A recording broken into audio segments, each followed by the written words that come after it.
You know what I'm saying? It's Everybody the come Miss on in. Knockout Show So on the airwaves. So like, if I share, if I bless, if I the flow, it's the Miss Knockout Show. Now you already know. Hot topics, music, info, and more. If you ain't tapped in, what you came here for? MKO got the vibe, that's a full takeover. From beast to biz talk, yeah, the queen stay in clover. Trending every lane, I'm the glow you can't block. When I drop gems, whole chat go shock. We don't do brokeify, now we amplify. Stay blessed if I let the energy fly. Hit that tapify, keep it all in the flow. Cause it's the Miss Knockout Show. Knockout Show. Hot topics, beats and the glow. You rockin' with Miss Knockout. Let's go.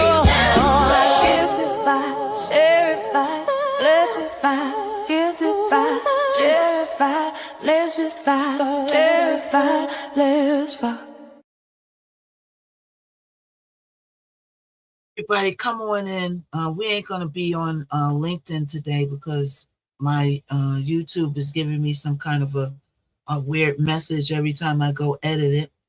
So everybody come on in. Welcome, welcome, welcome to the live, everybody. How's everybody doing? What's up, Slave Braids? What's up, everybody? Everybody come on in. Hope everybody's having a wonderful, wonderful day. All right. Hope everybody had a great Cinco de Mayo. I hope everybody had a great Cinco de Mayo.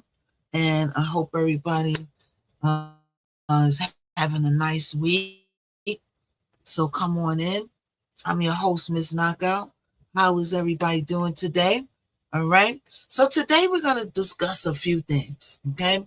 So the first thing we're going to discuss is Joe McCann finally spoke out. He finally spoke out, and he's finally put something else on his Twitter besides his work. And we're going to read and go through.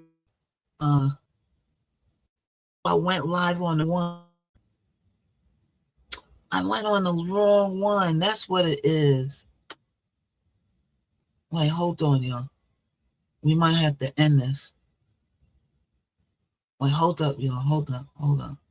I went live on the wrong one. So I was supposed to go live on this one. Okay, we got to end that.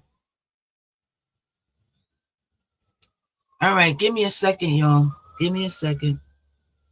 Today must be a day, huh? Today must be a day.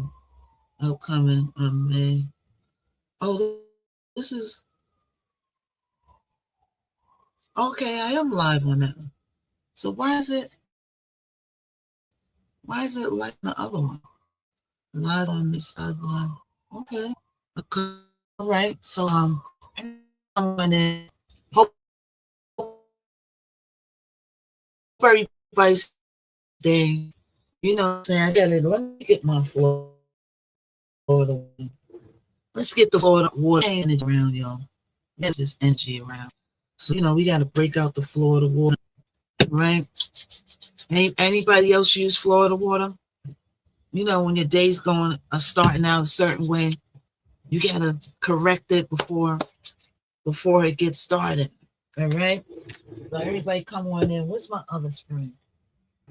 Where is the other spring? So everybody, come on in. All right, here we go. And we're gonna make sure we get all good vibes or whatever, because the way this started out was kind of crazy. You know what I'm saying? But I better make sure, I watch everything. I just stopped by. Okay, what's up? Hey, Kim. Hey, I only use spring water. You only use spring water? Well, Florida water is good. It gets rid of any negative vibes. All right. It gets rid of any negative vibes. So, I sprinkle it around. Let's do the gift gallery. All right. So today we are going to talk about Joe McCann. All right. And let me update the gift gallery real quick on the everybody watching from the U to the Tubesy. Come on in, come on in. All right. We ain't on the LinkedIn today because I don't know, my editing is giving me something weird, it's saying, but it's all good. We can miss one day on LinkedIn. All right, so we're gonna do the donuts. So everybody come on in. Hope everybody's having a beautiful day and a lovely afternoon. Come on in, come on in. So Joe McCann finally spoke out, and he spoke out via Twitter, X, aka XEX. All right, he spoke out, aka XEXEXE, and he left a nice little message there. All right, he left a nice little message there, and we are going to go through that message now. As you recall, TMZ asked the family, was Joe McCann invited to the funeral and the homegoing service? And it was kind of like a no. All right. Hey, Chantel, I better say hi to everybody. Hey, Glenda. Yeah, I'm looking now. I blink 1 sec. It's on and popping. You know what I'm saying? So I forgot about Florida water. We used it growing up. You did? Yeah. What did your parents use it for? I use it for, to make sure good vibes and make sure no negative energy is going on and stuff like that. And then I got my spray, you know what I'm saying? So, the day is not starting out. The day went cool. I ran around. I had a couple of things I had to take care of. Is why I'm getting on here late. But, I got on here and it's like, things are out of my control, And once again, if I'm sharing a live, and you're supposed to do when you get on, the first thing you're supposed to do is share the live. But when I'm doing that, a big screen goes up, right? And I cannot see your comments, all right? But I'm going to announce it from now on when I'm doing it so that y'all won't think I'm ignoring you. What's up, Glenda? Hey, thank you so much, Glenda. So everybody get your orange heart. Everybody tapify.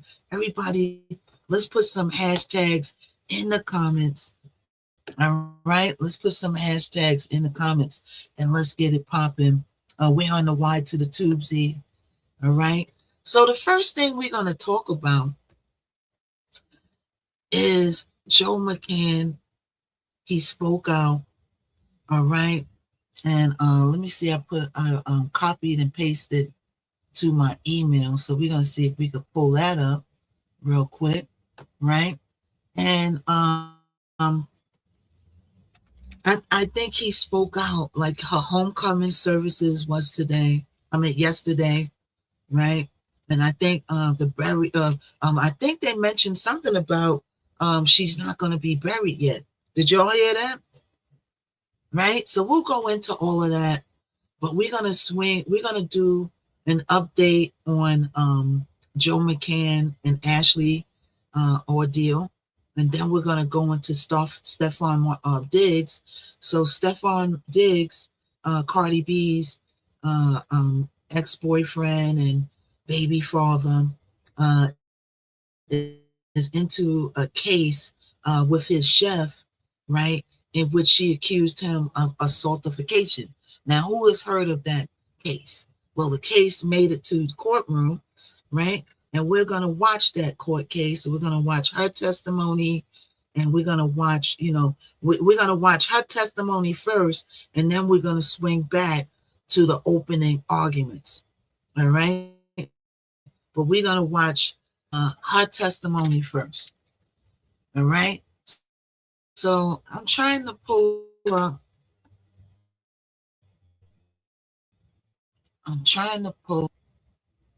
My email. Oh, it closed up. And look what a day it is.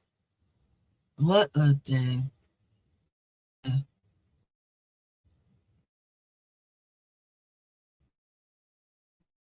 So Joe McCann left message on his Twitter.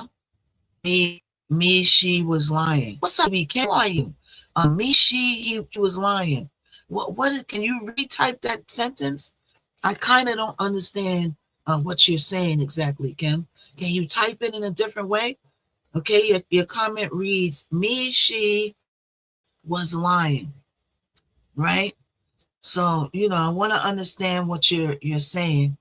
So, just typing it good in you. I'm good. I can't complain. I cannot complain, man. I'm doing the best I can. You know what I'm saying? You can't please everybody. You can't be everything to everybody, but I'm here trying to do the best that I can. And once again, when I'm sharing a live, I can't see you. Okay, so I can't see what you're typing, I can't see what you're saying until I finish sharing the live. But from going forward, I'm gonna announce that I can't see you, so that when you're typing that I can't see you. You know what I'm saying? So I didn't even get a chance to answer this person. They just left. They said, okay, then I'm out. So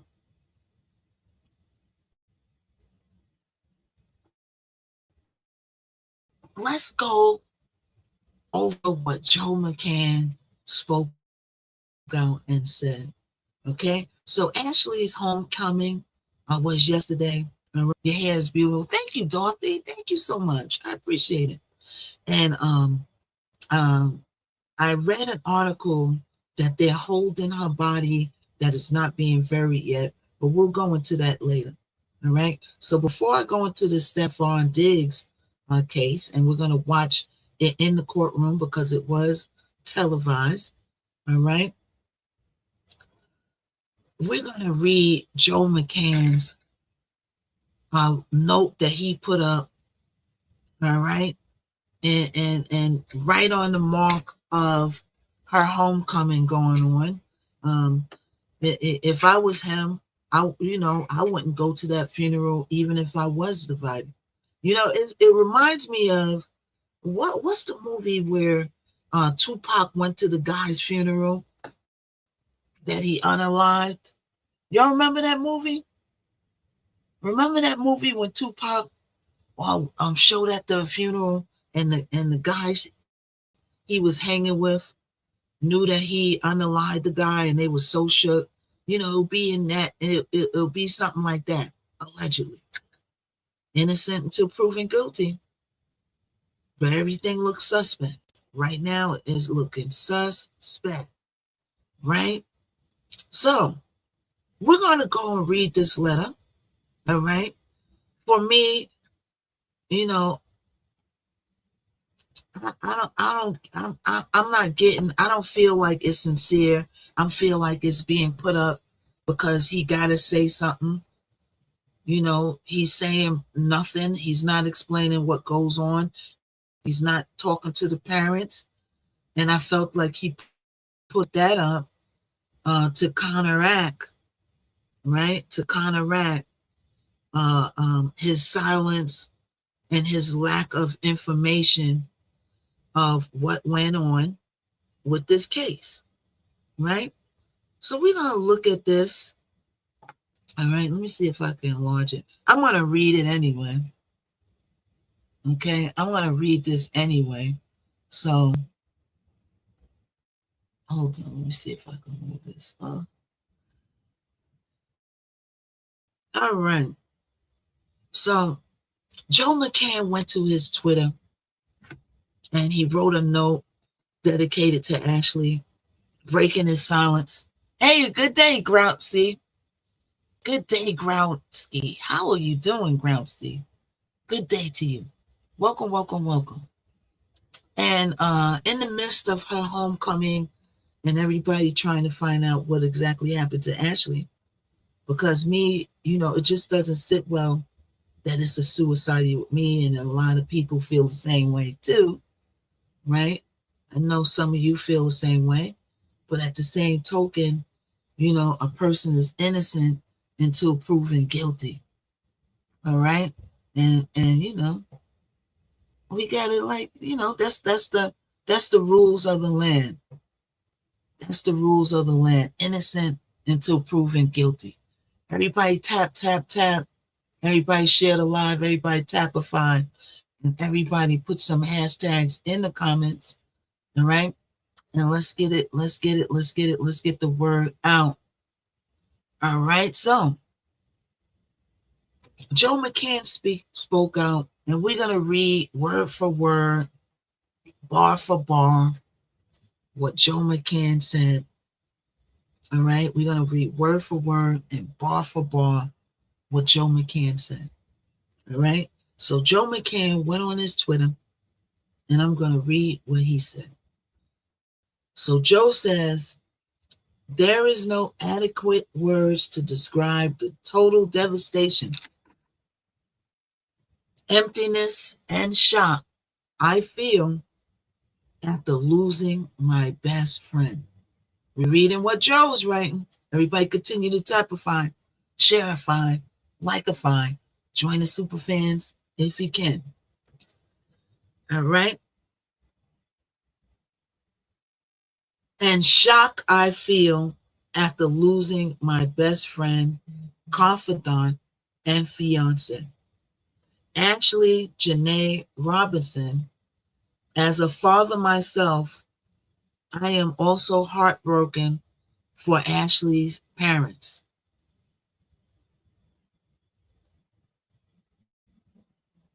Yolanda Andress and Harry Robertson. Ashley's unaliving is an incomprehensible tragedy. So, sir, tell us how she passed away then. Come out and talk to us. Tell us exactly how she passed away. You were there.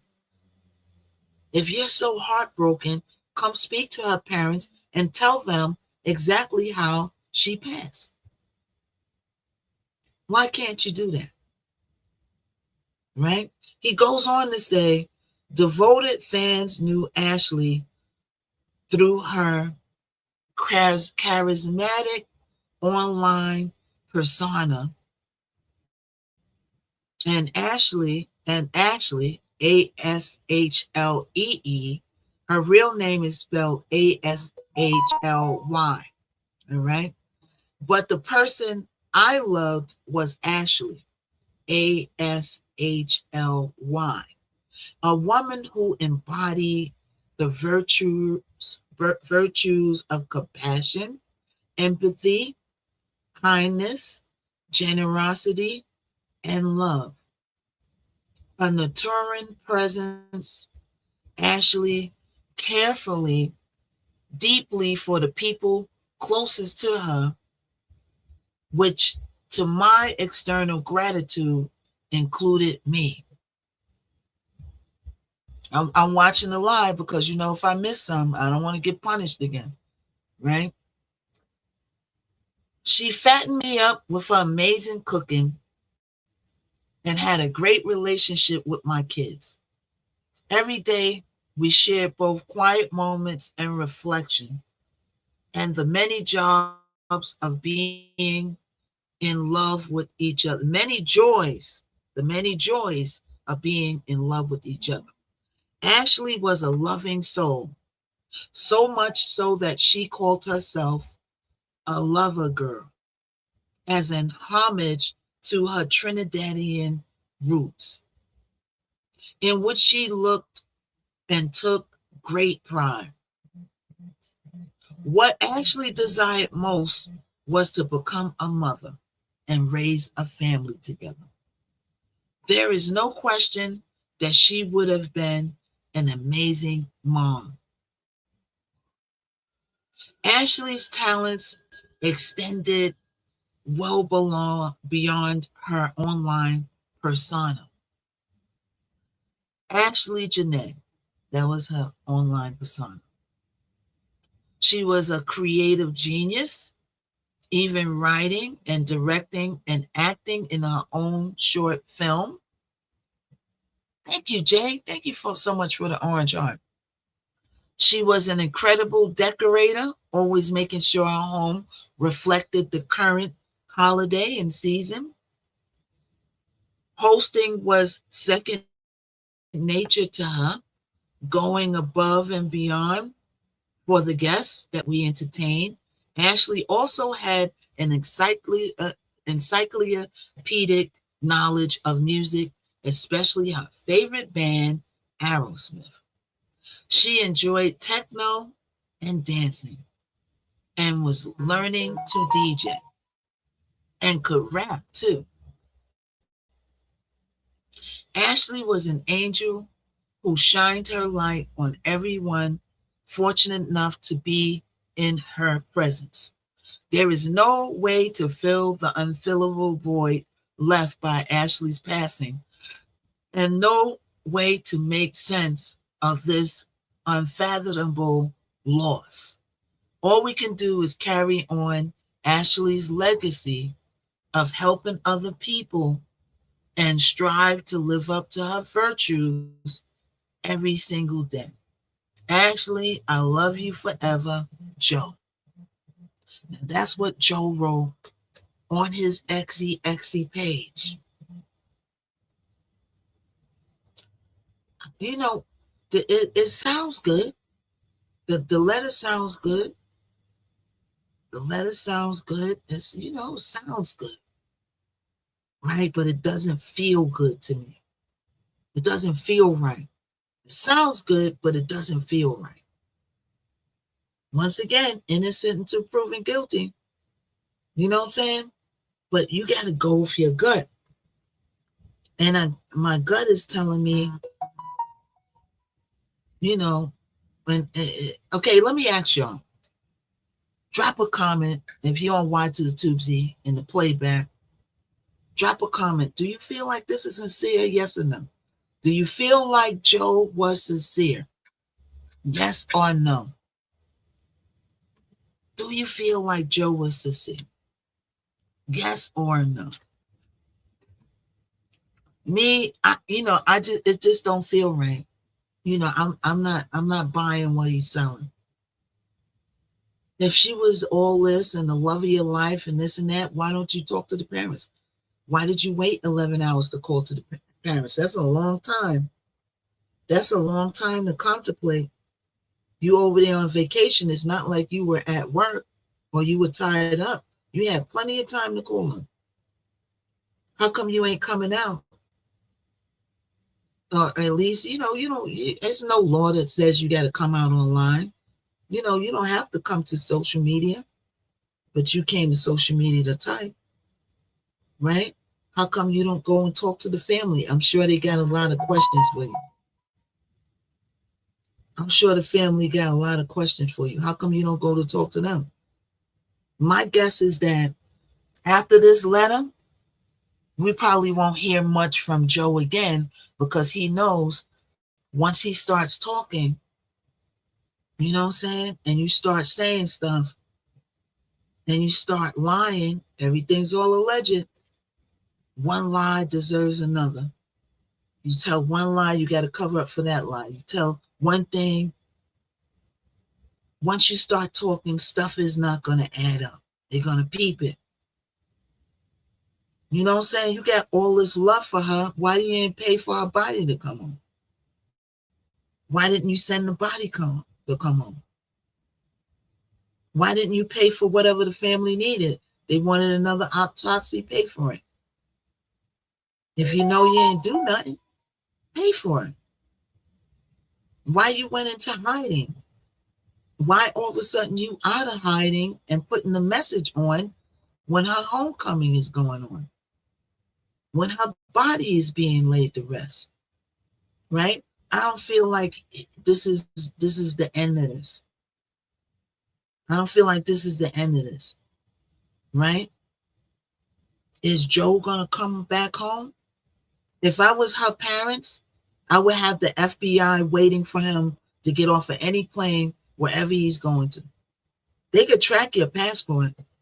When you show your passport in the airport, it's a record of that. When you fly on a plane, it's a record of that. The FBI could get a hold of that. Even the police could get a hold of that. Even the detectives could get a hold of that. Any plane that he boards, right? It's a big, yeah, it ain't big enough. It ain't big enough. What's up, Christopher? What's up? Yeah, I got to cut down on my Red Bull. I got to drink some tea. Today I was up till 5 a.m. working, right? Why you ain't, if you so loving of her, why you ain't come out and speak to the family and answer their questions and tell them, forget about us. You don't have to talk to us. I mean, if you didn't do anything, it would be a good thing for you to talk to the internet and tell everybody exactly what happened, right? Where's the videotape? The family is going to ask that. Where's the videotape? How come you can't get a hold of the videotape? So see, if that was here, right, and that was at a resort or a hotel here, they would summons. Thank you, Rosa. Thank you. How you doing? They would send a summons for the videotape. They would subpoena the videotape. They would have no choice but to give them the videotape. They would get the backup from the company for the videotape. Over there in Tanzania is a panhandling state. Pay me. You want the tape? Pay me. You want to get rid of the tapes? Pay me. If you pay them good enough, the tapes are appeared. If you pay them well enough again, the tapes will disappear. Whatever and however you pay them is what it is.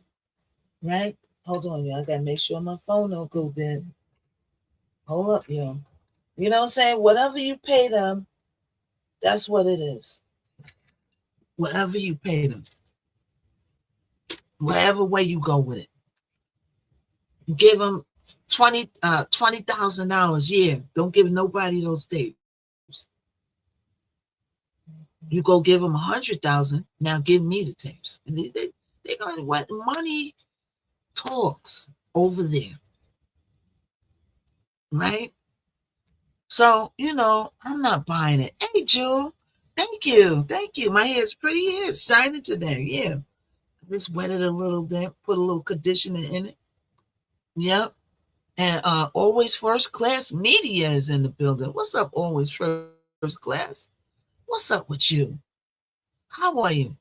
So everybody that came in, I just read the words of Joe McCann. All right. And I'm not buying what he's selling. It's just like because of the cause of events that went on and what we've seen so far, it just doesn't seem sincere to me. You wrote this big, over-the-top, loving letter that looked like, that's what I was getting ready to say, Damali. Hello? It's very chat GTP-ish. Write me a letter that's really sincere about my Ashley. And chat GTP will surely write it. Right? Hey, boo, I'm okay. I'll be right back. Okay, Jewel. Everybody come on in. What's up, Goddess? How's everybody doing? What's up, Goddess CC? What's up, everybody on the B side? Come on in. I'm Miss Knockout. I do hot topics, real world hot topics. Real world hot topics, okay? We talk about cases and events and topics and stuff going on in the real world. We ain't going to talk about how 21 is fighting with Drosky. I watched that video. Was crazy. That video was crazy. The B app is it's off the hook. It's off the chain. You know what I'm saying? It reminds me of that song, You Do Anything for Clout. You do anything. Remember that Cardi B song? People will do anything to get up and get seen. Once you get seen and people dropping the gifts in you, and people don't care. 21 is smart, though. 21 knows people is getting clout off of her. That's why she violates him. That's why 21 ain't got no problem violating you. She's smart. She knows whatever she does to you, you're going to come right back and get that clout because, people are desperate to be famous and seen and heard for no reason. And I seen it all through the history of anybody she was with. No matter what 21 did to them, they came right back to get that clout and stayed right around. If somebody talks to my mother crazy, you're gone and you can't come back. We can't deal no more. We can't be friends. If you calling my mother names and this and that. So 21 is a smart girl. She got people wrapped around her finger.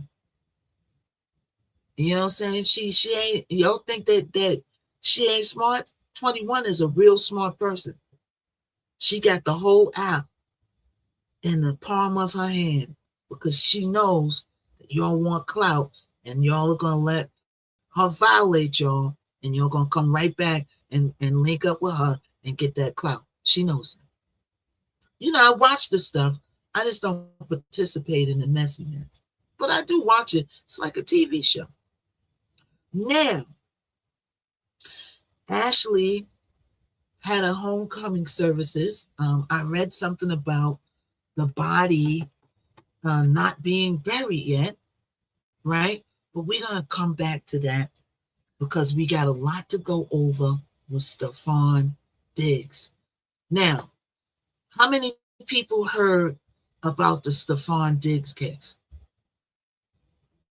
How many people heard about the Stefan Diggs case?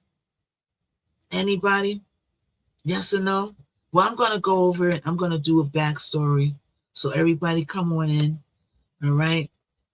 So Stefan Diggs, a ball player, right? Football player,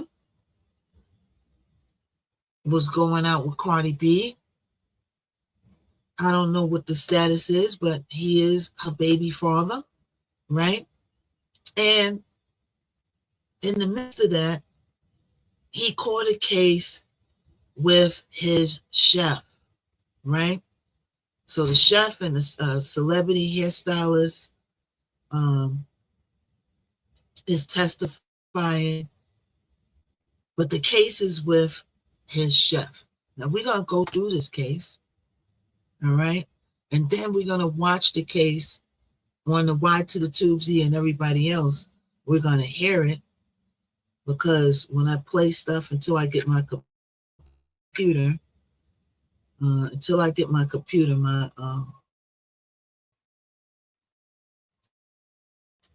computer's going. So we're not going to be able to play it right now.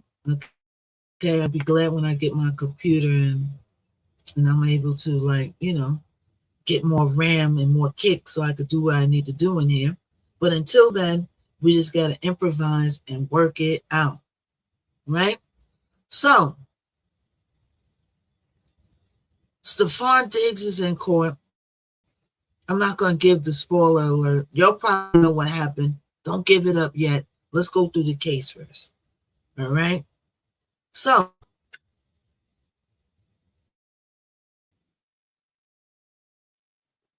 let me put up. We're going to go through the backstory. So, let's go through the backstory of the Stefan Diggs case. Everybody come on in. How's everybody doing? All right, hold on. So let me pull up my notes and we're going to go. I'm going to give the backstory first and then we're going to go and watch the actual court hearings. All right. So that's why I wanted to get the Ashley and Joe McCann update out of the way because this is going to be more extensive. All right. And so let's talk about the backstory of how this came about on Stefan Diggs in a battle with his chef, his live-in chef. Okay. So here's the full breakdown.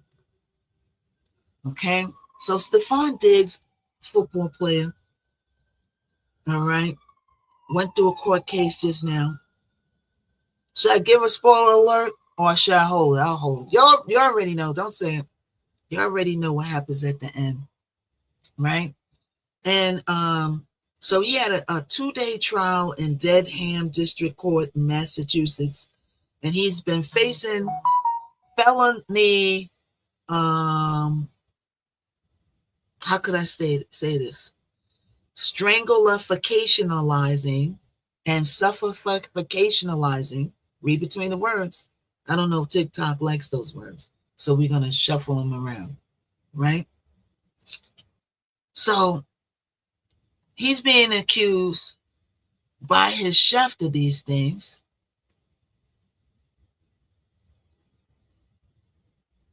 Hold up, y'all. And it made it all the way to court. All right? So he was facing felony, strangularificationalizing and suffocationalizing, and misdemeanor assault and battery charges involving his former live-in private chef, Jamila, aka Miller Adams. So I guess it's safe to say she doesn't have a job anymore, right? Hope it was worth it. Alleged, everything's all alleged in the line, right? So charges involves his former live-in private chef. Her name is Jamila Adams, right? And hey, Aileen, I'm trying to keep one eye on the stream because I just got punished for not reading the comment. So I don't want to get punished again today. So, and then I'm going to keep saying this throughout the live. When I share the live, I cannot see the screen, y'all. But I will announce it every time I share the live because evidently everybody doesn't know. So I have no way of seeing your comments when I'm sharing the live. All right? But I'm very attentive and I do the best I can to answer everybody. What's up, Charlene? How are you? Hey, Aileen is here. What's up, Aileen? Thank you so much, Aileen. What's up? Deshaun is here. Welcome, Deshaun. Welcome, Dreams. Thank you for the share. All right, we got 69 people in the room. Everybody put hashtags in the live. Anything you could do to grow and push the page out, I appreciate it. Great, great, a lot. Okay, and if you could tap by, you could drop hashtags, and you could blessify Miss Knock. Thank you, PGH. Blessify Miss Knockout so she won't be broke-ified. All right, and we got the gift gallery set. And we're looking for some donuts. All right. So we're talking about Stephon Diggs' case, and then we're gonna watch the case today. Okay, most of the case, as much as we can watch. Okay. So he was facing those felony charges put on him by Jamila. Right. Thank you, Ramona. Thank you for the orange heart. Everybody get your orange heart. The jury got the case around 3:07 p.m. and came back with a verdict at 4:33.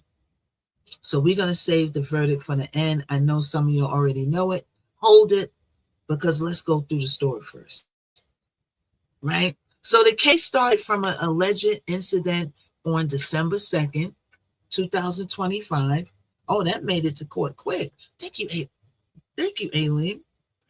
At Dick's home in Dedham, Massachusetts. I didn't know he lived in. Did y'all know he lived in Massachusetts? For some reason, I thought he lived in Cali.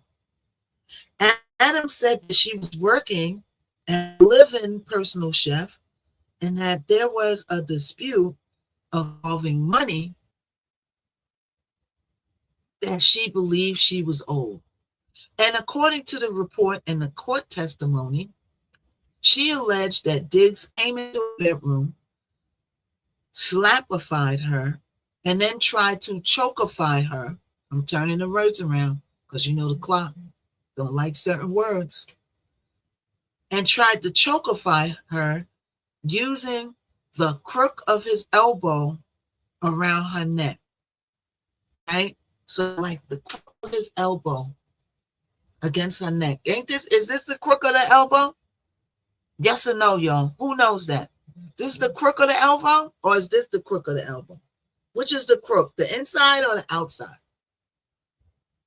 Right? The inside. Okay, the inside. Okay, so this part, right? So she said Diggs came in the bedroom, slapified her, and then tried to chokeify her using the crook of his elbow around her neck. She claimed that she had trouble breathing and felt like she had blacked out. Diggs said this did not happen. So Diggs said it didn't happen at all. Not that it just didn't happen. Diggs said it didn't happen at all. Right? Wow. Hold on, y'all.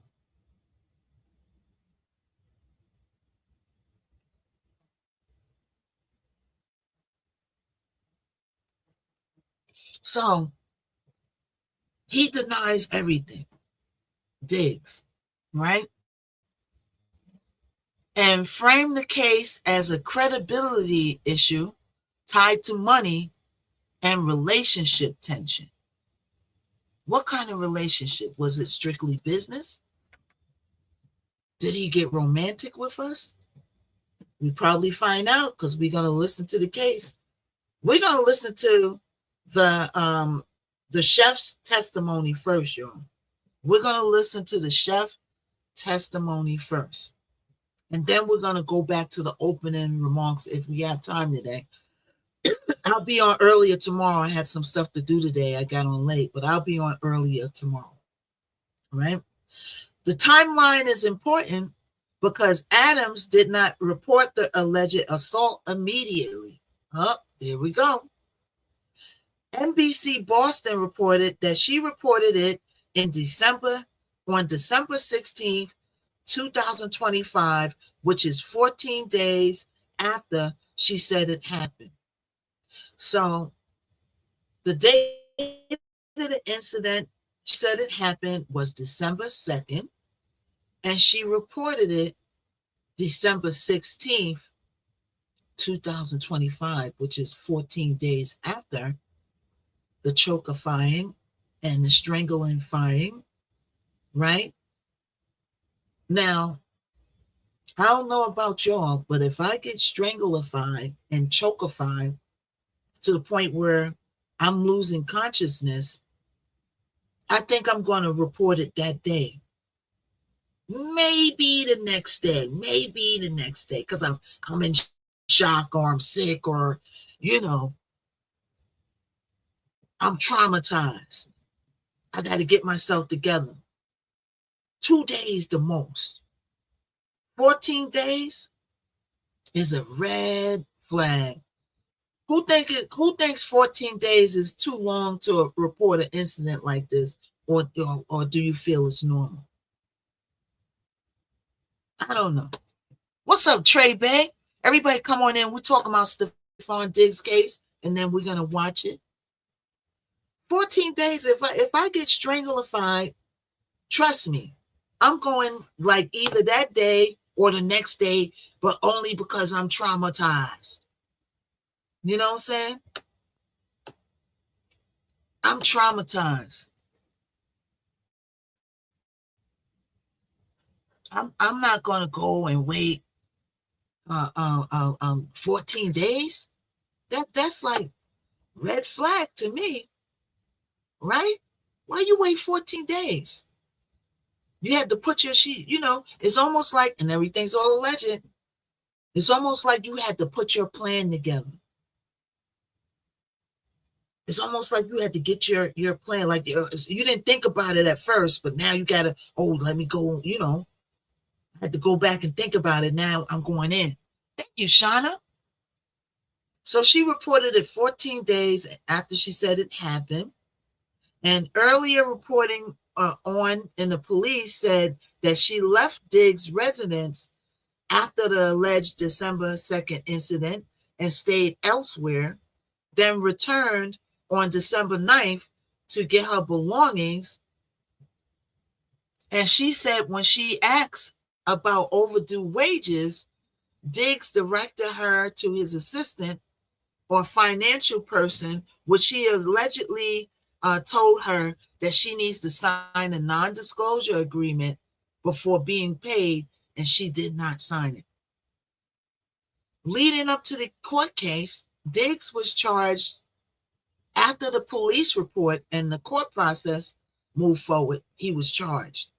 CBS Sports reported that the chef initially filed charges around December 22nd, and Diggs later appeared in court February 2026, where he pleaded not guilty. He was allowed to leave without bail and was ordered to stay away from his former chef while the case was pending. Right? His court date was also affected by the NFL season. It was reported that the matter had pushed back while Diggs continued with the Patriots' playoff run. So this was going in the midst of him when, we had that playoff game, right? It was in the midst of that, which ended with a Super Bowl loss on February 8th. 2026. Hey, DJ Jones. Thank you, Andrea, for the orange heart. Adams' relationship with Diggs became a major part of the trial. She testified that she first connected with him through Instagram. Oh, she met him through Instagram.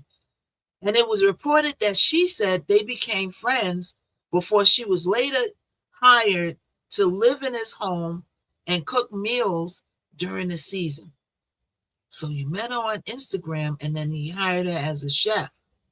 TMZ reported that Adams described the relationship as complicated, saying it started as a friendship. Oh, here we go, y'all. What you think I'm going to say next? It started as a friendship, and then it became, thank you, DJ Jones, sexual. Wow. Wait till you see this woman. I was looking at this doggone. I watched a little bit of the trial. I want to watch it with you. So I watched a little bit just to see how it was going. But I was looking at it and I was like, damn. She got it in with Stephon. Means I got a shot too. I got a shot. Trey Bay got a shot. Everybody got a shot. Wait till you see her. Right? We just playing, Cardi B. We just playing. Okay? We just jokes, okay? But she just don't look like it's time. She's a pretty girl, but she just don't look like his type that he goes after, The Cardi B and the other girl, they got a certain aesthetic to them. This girl, she looks like more like, I don't know how to put it, so I better be quiet. If you don't know how to put something, then shut up. Right? She said that she was paid $2,000 a week to cook.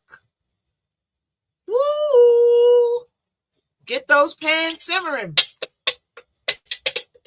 All right, get those pans shimmering. What? Who want to go to cooking school now? $2,000 to cook for him while helping with his recovery and nutrition in what she described as his comeback year. She said that she lived in his home around July 2025 until December 2025. Right? So it was almost like the grand opening, grand closing, right? Grand opening, grand closing. Damn, I need that job, right, Shauna? Right? Hey, Jelly Bean, how are ya? What's up, Jelly Bean? How you doing, girl? Yeah, $2,000 a week, right? And then she worked from July to December at $2,000 a week, right? Let's see. If I made two, what happened? Hold on, you.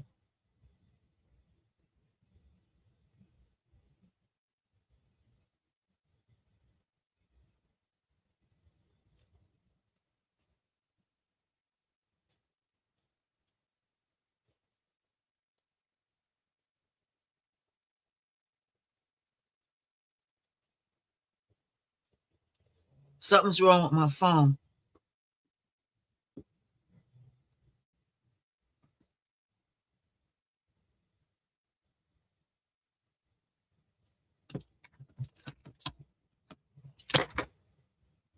Hold up, young.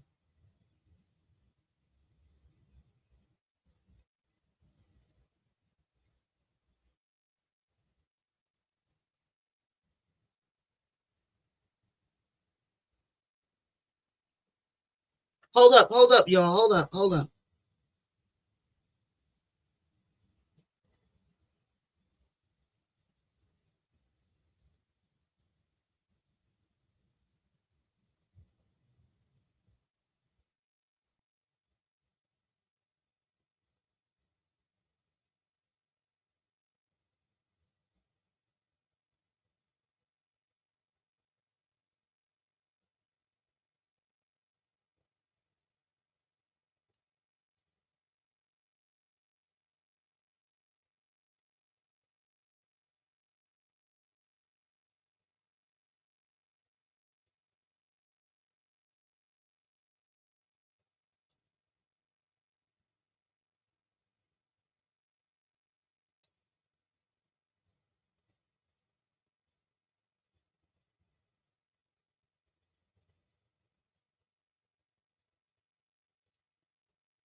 So my phone just started flipping and bugging out, y'all. My phone just started flipping and bugging out. Hold on, y'all. Hold on.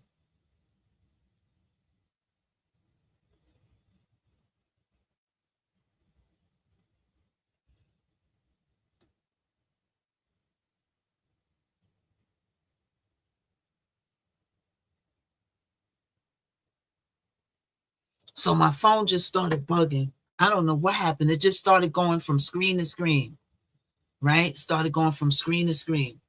So, I don't even want to touch it. So at least I got it resumed. So everybody, let's get back on track. We lost 20 people. So she was making $2,000 a week, right? So if I made I don't know what happened. That ain't nothing but the devil, right? That ain't nothing but the devil. I don't know what happened. The phone just started flipping screens. It was going in and out. It was going this way, that way. I couldn't catch the TikTok. I don't know what happened, Charlene. It just the screen started just flipping. Like it was like I almost thought my phone was hacked. Right? So at least I got it back. But my phone started bugging. It started flipping all over the place. It was going this way, that way. But we got it back. Lucky I didn't have to start over, but we lost 20 people. Oh, well. Like, it's like I make one wrong move in here, and people are real fickle, and they leave. But then you got the power beggars who do absolutely nothing in their life. They could go to the store and come back, and they'll still have 1,000 people in their room. I don't get it. I don't understand it, but it is what it is. So we lost 20 people. They'll come back, right? So if I made $2,000 a week from July 2025 to December 2025. Thank you so much, Andrea. Thank you, Zoe. How you doing, Zoe? Welcome, welcome, welcome. Thank you so much. Thank you. Hey, Chantel. Yeah, my phone started bugging out of nowhere. See, that's why I had to get that Florida water because, boy, it's a lot going on.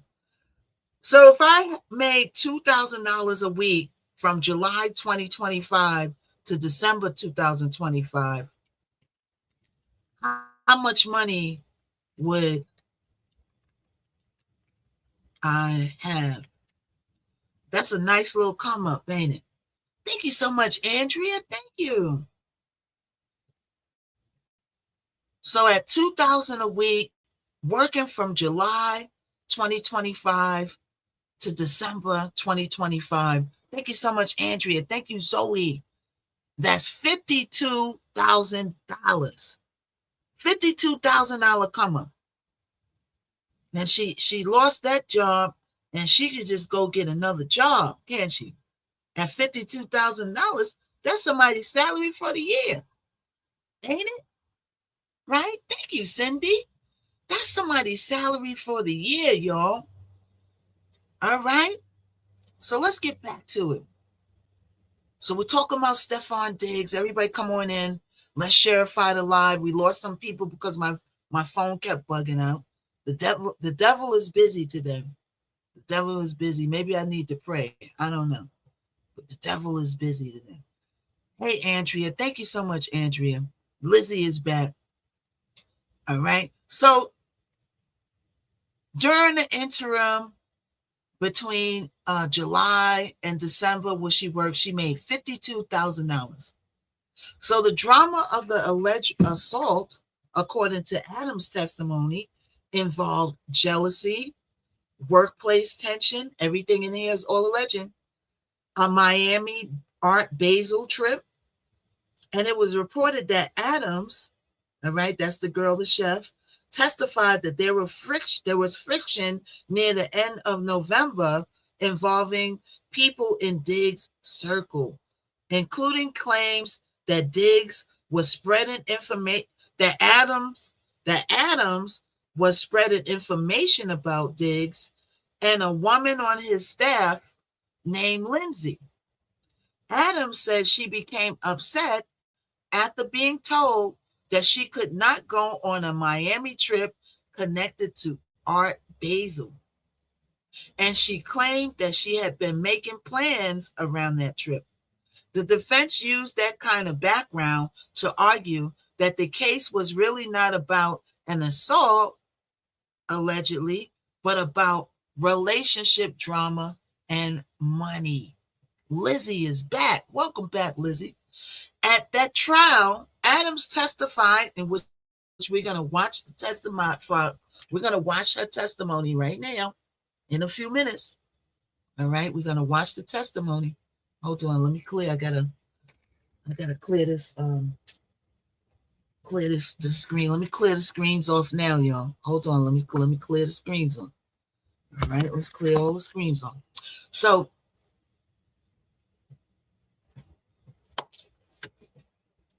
they said the drama before the alleged assault, according to Adams' testimony, involved jealousy around and tension around the Basel trip. So the defense used that kind of background to argue that the case was not really about an assault, but it was about relationship drama and money. Sounds about right to me, allegedly. Hey, what's up, roses are red? How are you doing? What's up with you? Yeah, how are you doing? At the trial, Adams testified emotionally about the alleged attack.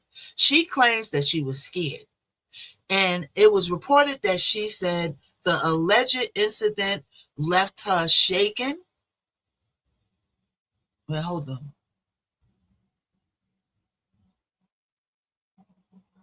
The alleged incident left her shaken enough that she wet herself and was bleeding, fighting because of her cycle.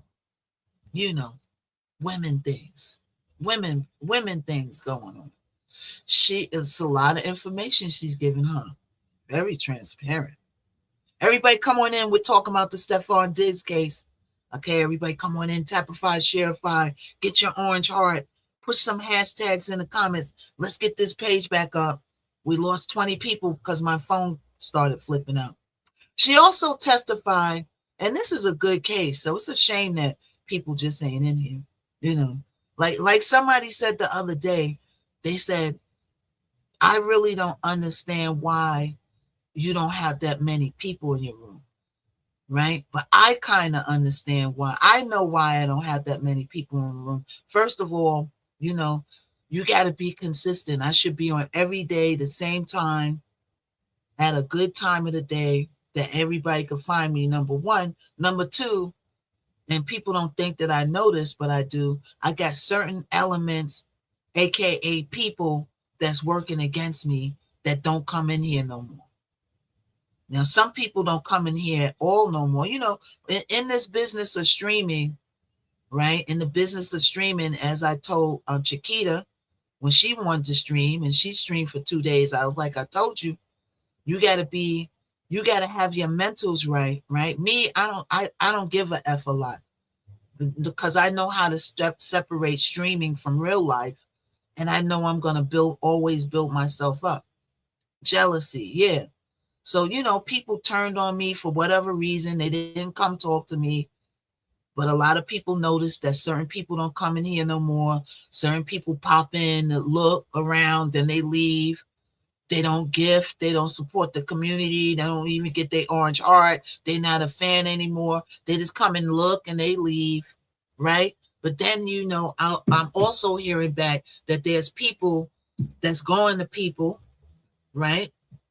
And talking them out my room. And you could talk people out my room all you want because you ghost me and not supporting me no more for whatever reason. I don't know, because you never talked to me about anything, right? But what's for me and what God got for me, nobody is able to take away. If you're able to get a person out my room that easily, then they weren't here for me in the beginning. You know what I'm saying? So, my room is low because you have people going around telling people BS and people going for the okie doke. If I'm supporting nobody, can't nobody tell me nothing about nobody I'm supporting. I'm going to look at you like you funny stuff.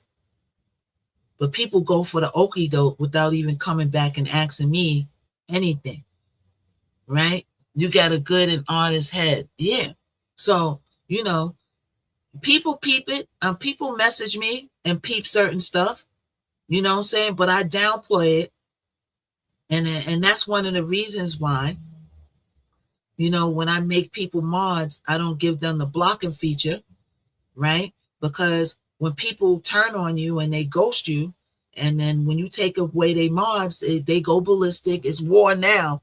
When people get offended, not your mods, I'm not talking about you mods, right? So you got to leave them there, and you don't want nobody to have direct access to block your top gifters. And that's why I never give people the blocking feature. I just leave them there as a mod. One day I'm gonna get brolic and I'm gonna start taking, not the people that's mods now. I'm not talking about Charlene and all the people in now. Right? One day I'm just gonna shut it down and I'm just gonna do what it do. But I'm downplaying stuff so that because I got other stuff to concentrate on. I don't got time to fight no wars with people. Right? But they're sneaking around, talking to people and getting people out my room, and they think I don't know, but I know. Saying a listening ear is also a running mouth. Always remember that. When you go into people because you don't like somebody or you don't F with them no more, and you try to get everybody off of that person because you don't support them no more, remember that a listening ear is a running mouth. You know what I'm saying? So I'm going to always build my room up. I just got to be consistent. So it doesn't matter what that person do. Because, right. Yeah, Sammy, you know how it goes. Sammy started streaming again. What's up, Sammy? I got to come see you, Sammy. I got to come see you. But that's why I'm not at 400 people in the room, because it's the combination of the two. Okay, once I get consistent and I'm able to come on here 2 times a day, it's not going to matter who they go and talk to and sneak out of my room. You know what I'm saying? You got to, if anybody wants to be a streamer, you better have your mentals on straight, and you better be ready to deal with people, and that people is just going to turn on you at the whim and you ain't even gonna know why. Most people that got turned on in the Diddy trial, they had big arguments. I didn't have big arguments because I downplayed it and went on with my life. Right? We need to jump on a call soon. I have questions. Okay, French, you got my number still, right? Same number. So you gotta have your mentals on right if you want to stream, right? And I also had a conversation with another streamer that people turned on them, and then I said you can't worry about that. That's gonna happen. You know what I'm saying? They're gonna turn on you. They're gonna try to pick whatever's for you, and whatever God got for you. Nobody can take away. And if they take it away, it was never yours to begin with. Let them go on ahead. So I'm a strong person. I'm Aquarius. You know what I'm saying? And I'm not don't push me like Tupac said. I ain't gonna say the whole thing because TikTok don't like certain words, but don't push me because remember I'm an Aquarius. So you really don't want to mess with me. But I do and am. I do hear some things that I keep on the hip and I downplay stuff because I like peace. But at the same time, if you're going to stream, you got to know how to deal with this stuff. And a lot of people don't know how to deal with it. And that's why you don't see a lot of people on TikTok. You notice you don't see a lot of people on TikTok no more you used to see, right? It's a reason for that. There was a lot of things that happened at the Diddy trial. I kept going. Thank you, Sammy. I got a strong mind. You know what I'm saying? And my view is when you lose one supporter, you go out and get 10 supporters. I lose another supporter, I'm going to go out and get 10 more. That's how I work. So, nobody could stop you because God got a plan for you. And whatever God got for you, nobody could take away. Remember that. They can alter it. They can hinder it. They can annoy it. They can agitate it. Thank you, Sammy. But they can't stop you. People got to stop giving people too much power. And y'all know the people that just come in here and look around and don't do nothing and leave. Y'all know those people. I ain't going into no names. Everybody peep game. You know what I'm saying? But that's their problem. Do you support who you want to support and you don't support who you don't want to support. Life goes on. Thank you so much, Sammy. Thank you so much. But if you're going to be a streamer, you better have a tough, thick skin. Because I'm telling you, people are just going to turn on you, ghost you, and you ain't even going to know why. You're going to be sitting there scratching your head. Right? Sometimes they don't even speak. Right? Sometimes they don't speak. Sometimes they watch you from the window. And sometimes people just come in to see if you're failing. And that's not only TikTok, that's Instagram, Facebook. Right? That's their problem. That's their problem. That's why I downplay stuff. And I'm good at playing like I don't see stuff, but I see everything. I see everything. You know what I'm saying? Remember, I got those sticks. A smart person could play dumb, but a dumb person could never play smart. You know what I'm saying? So you just got to keep going on in life because you can't give people too much power thinking that they could stop stuff. And if they do stop something, it was never yours. I could barely stand humans. They are so wicked. They are wicked, Sammy. Sammy streams. She knows. All right. I'm tapping, but you can't tell because TikTok in your phone. Oh, I see the taps. I could see your taps. I could see your taps. Your taps are coming through. I see them. Maybe you can't see it, but I see it. Right? So, anyway, let's move on. But that's why, I know my room is low. I know I'm not where I'm supposed to be. Right? But I also know the powers that's working against me. Some of them blocked and they're gone, and some of them stay in close proximity so they can see who my gifters are. But like I said, if somebody could talk you out my room, then you was never cool with me to begin with. I could see your tap, Sammy. Thank you so much. And Sammy, if you go in my Discord, everybody, if you'll go in my Discord, All right. I got a Tapifier for Android and a Tapifier for Apple. So if you got an Apple phone, so that way you don't have to go to the TikTok shop and buy a one. All right. And I got the instructions in there too, and it's free. You don't have to pay for it. So I got for Android, the Android one is real easy. And then for Apple, you have a Tapifier built in your Apple phone. I don't know if you know that or not, but I put the instructions in my Discord. So just you got it done. Keep on. I like your positive energy. Thank you, roses are red. Thank you. I appreciate it. Yeah. So let's move on. We don't want to give you know, so we don't want to give negative energy too much light. But I just felt I had to say that. And they probably watch it from the window too. So maybe they need to hear it too. Yeah, I know what you're doing, but you ain't stopping nothing. If you're watching in the window, you probably pop in here. You probably pop in here a little bit and then leave. You know what I'm saying? I peep it. I peep it. Other people peep it too. They be like, why so and so? No hearts, no support, no this, no yeah, because they ain't effing with me no more. Like they woke up, a light bulb said boing, and they said, oh, I'm not effing with knockout. So good. Life keeps going. So we're talking about Stefan Diggs' case. Okay, Stefan Diggs was going out with Cardi B and Cardi B's baby father, and he has a court case, and we're getting ready to watch the chef's testimony. We're getting ready to watch it right now. All right. I'm just giving a backstory about the case. So everybody that's coming in, a quick overview. So Miller Adams was the chef. She got hired. He met her on Instagram.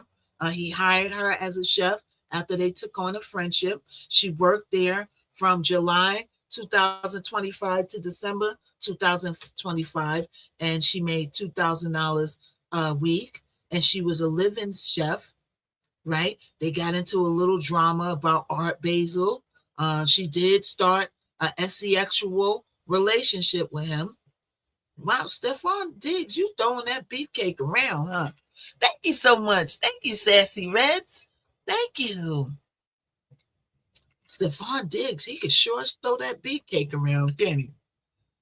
Wow. He could throw it around. And then did y'all see the chef? You're going to see the chef in a minute. I said, if that lady has a chance, I got a chance at a doggone ball player. I ain't going to say Stefan Diggs because I don't want Cardi B to get me. I don't want her man. I don't want nothing to do with somebody, ex-man, man. Okay, he got lucky that he was found out. He got lucky, right? Yeah. He was, I'm going to get the spoiler away. We're still going to go through the case. Now, there's a reason why, Sammy, that he got found not guilty, and I kind of went through it, but I'll overglaze it again. It's because the case seemed more about them arguing about relationship things and going to Art Basel and her getting cut out of the trip and money that she felt she was owed. And it's like she threw the strangulation in there and the suffocation in there to get back at him, to punish him for whatever they were going at it at.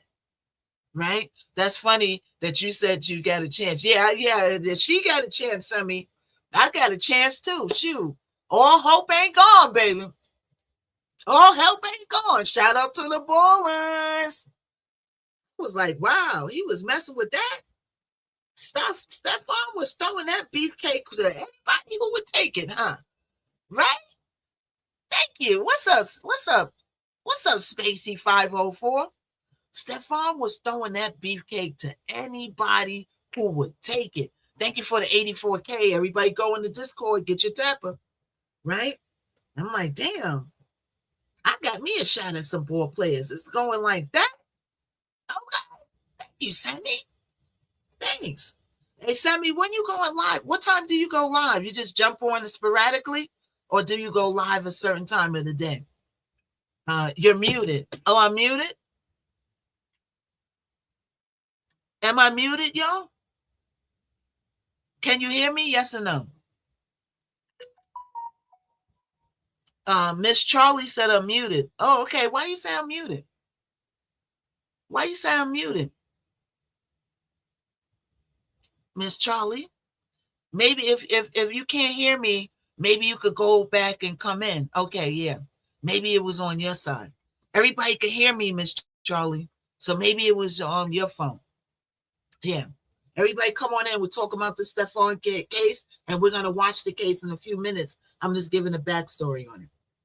So Semi already gave it up. He was found not guilty, and he is lucky because if he was found guilty, that would have been some problems for him, you know, especially being a ball player, right? Miss Charlie, I'm back. Okay, Miss Charlie, you like my shirt? Thank you, Sammy. Sammy, I like those videos that you do. I gotta call you. I gotta call you because y'all got everybody follow Sammy. Sammy does some nice editing work. She does some stellar editing work. She's really talented at it.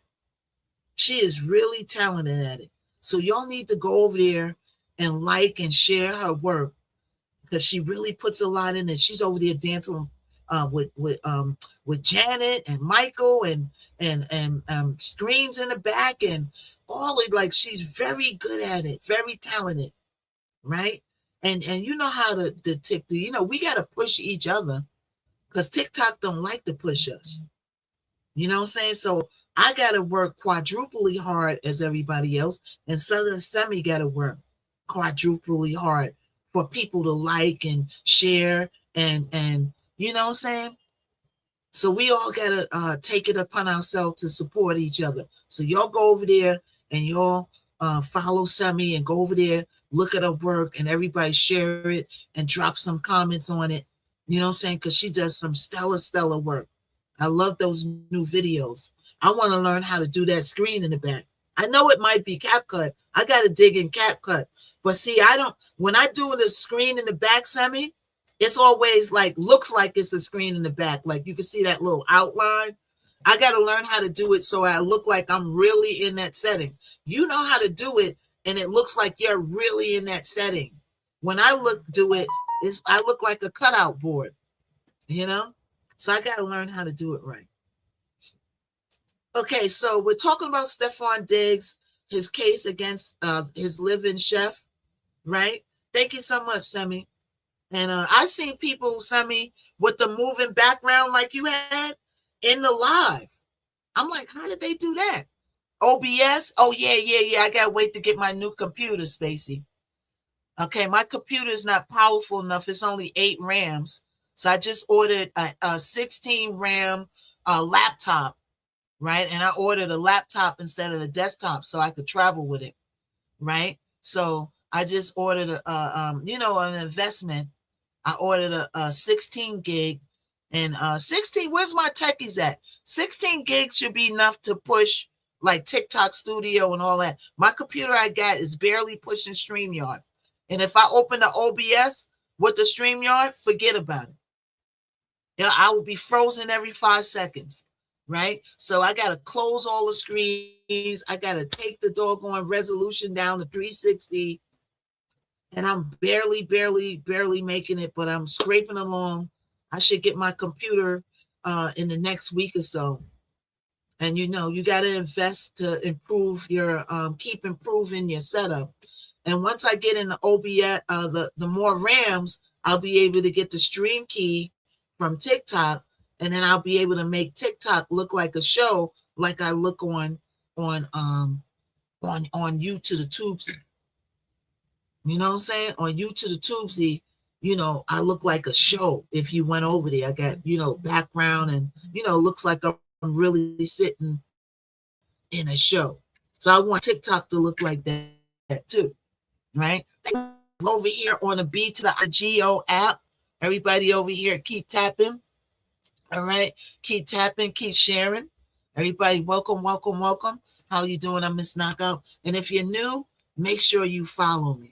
Now, let's get back to the case, and we're getting ready to watch.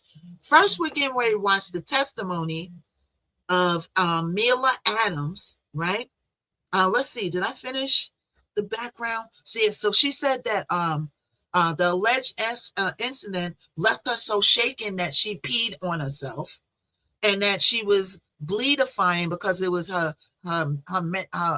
women's monthly, right? So she tried to make it look as graphic as she can, and she still lost. They didn't have a strong case, right? The defense attacked all of her details, especially because the video from the days after the alleged incident. Now, get this: when you have these cases going on, this is why Joe McCann went quiet. You got to watch what you do when you say you have an incident on Friday, right? And you say that you fell down a flight of steps on Friday, right? And now on Friday night, after you say you fell down, hey, Oni, thank you so much, Oni.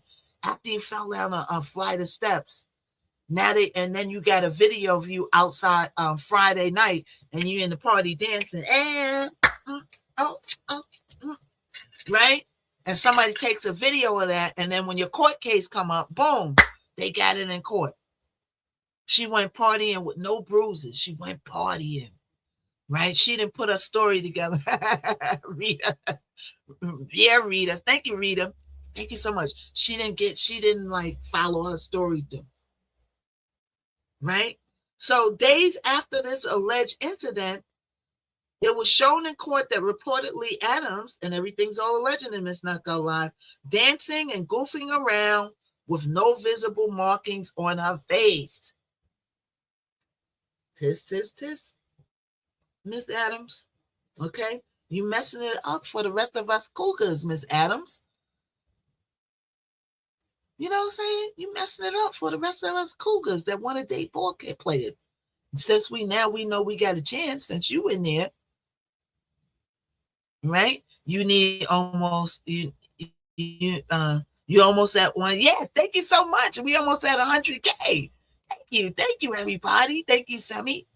Right? So she was found on video out there goofing around, no visible scars.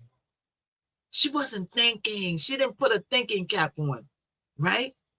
But check this out. Remember, she reported it 14 days after the incident.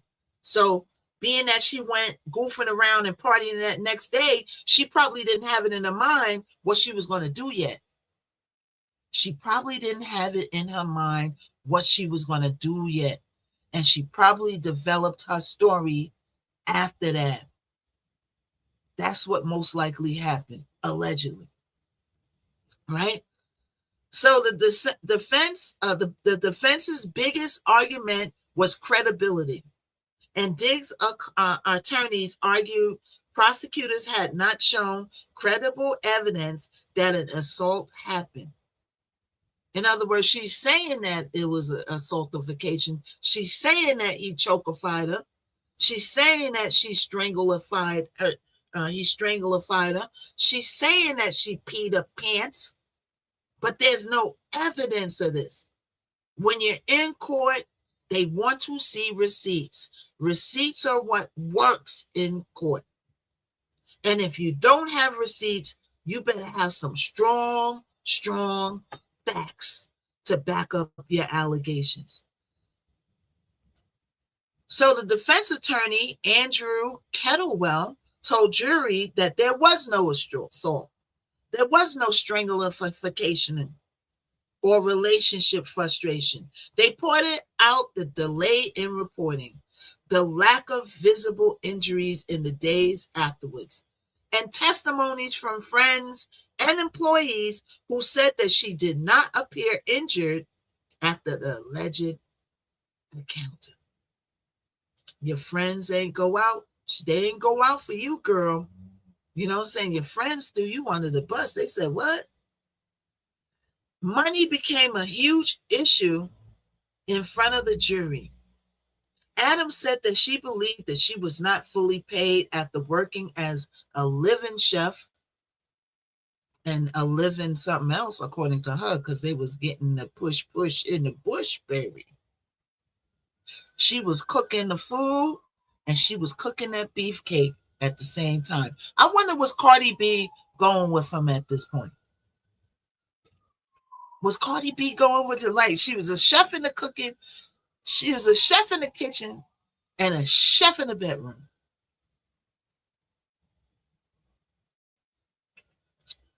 Right? She should have been getting 2 checks.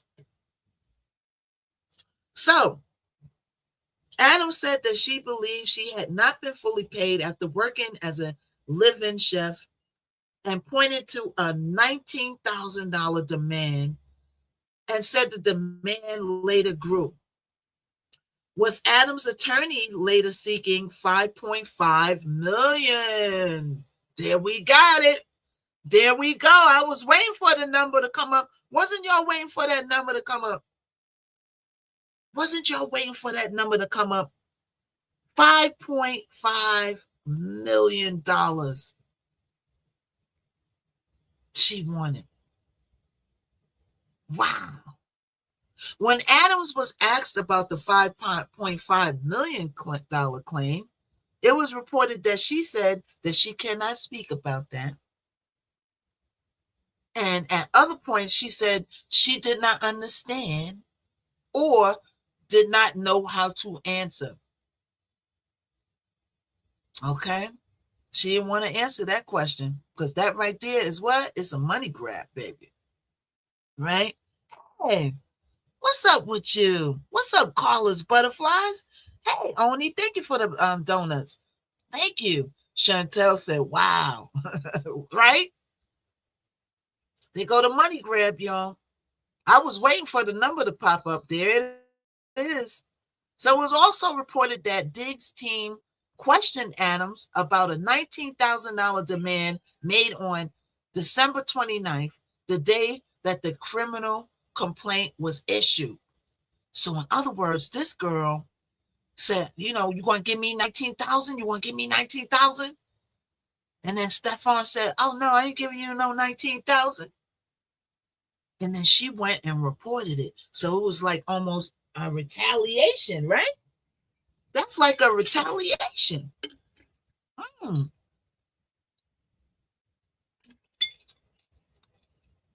So she asked Diggs about 19,000, and then she went on and made her report after her demands weren't met. That's the day of the criminal report. She made the claims for the demand for the 19,000. And Adams said it was for past wages. Well, you're making $2,000 a week. I'll take $1,000 a week at this point, right? The prosecutor side tried to explain that Adams' behavior by arguing that the power dynamic mattered. In other words, Stefan got power. He's the star. He's the ball player, right? The assistant district attorney, Drew Virtue, told the jurors that Adams' actions should be understood in the context of her relationship with Diggs. Thank you, Oni. And he was allegedly her boss, her landlord, and sometimes her what, y'all? What do you think I'm going to say? And sometimes her lover. She wore many hats. And I hope he wore a hat on his beefcake. Okay. Now, give me the 100K, Alex. Yeah, lover. Okay, what's up? What's up, loving nurse? So, he was her alleged boss, landlord, and sometimes her lover, a celebrity athlete, and a financially powerful and surrounded by people on his payroll. In other words, the prosecution argued that the delay in reporting confusion or not acting like a perfect witness did not automatically mean the alleged assault was false. The judge also had issues on how Adams answered questions on the stand, in which we're going to watch very shortly. It was reported that the judge, Jean Marie Carroll, instructed Adams to answer questions directly and not to add extra details. You know, like I peed on myself and I had my menstruation. Ooh, do we need to know all of that? Just answer the questions. You know what I'm saying? It's like, what time did you come inside? Oh, I came inside at 12 in the afternoon. And by the way, I peed on myself. It's like, we don't need to know all that. So Adam's responses were struck from the record a lot as non-responsive, and the jurors were told to disregard them. So she wanted to get extra stuff in there on Stefan, and they was like, no. That matters because in a criminal case, the jury is only supposed to consider evidence properly admitted in the court. There's a process to this. It's a process to it. So the judge repeatedly stepped in and likely affected how clean and persuasive Adams' testimony left the jury. Diggs himself did not have to prove innocence. Prosecutors had to prove guilt beyond a reasonable doubt. And that's the key to the legal piece, and not a guilty verdict. And not a guilty verdict does not necessarily mean that the jury knew exactly what happened inside the house. It means the jury did not find the prosecution's evidence strong enough to convict him on those charges. Thank you so much, Charlene. And in this case, Boston both described a trial with conflicting accounts, celebrity fights, money, disputes, and a limited outside evidence of physical injury. So she had little to no evidence of a physical injury. And that's what you surely need if you say somebody stranglified you until you peed on yourself and blacked out. Right? There's also a separate legal mess involving Christopher Blake Griffith, and this is different from the chef case. Thank you so much, Oni. That's different from it. Who heard about that? Did y'all hear about that? Okay, so Boston reported that Diggs is involved in a separate civil litigation with Griffith, a clothing designer he worked with on Diggs' fashion label. Liam Homey, I guess that's the name of his fashion label, and Griffith publicly accused Diggs of pharmaceuticalizing him, read between the lines, drugifying him, and trying to actually assaultify him at the 2023 charity basketball event in Washington, D.C. area, allegedly. Wow.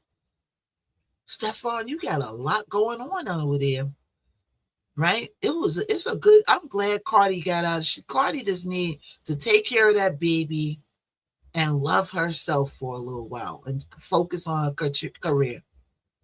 Because these men's out here, boy, they got a lot of stuff going on, right?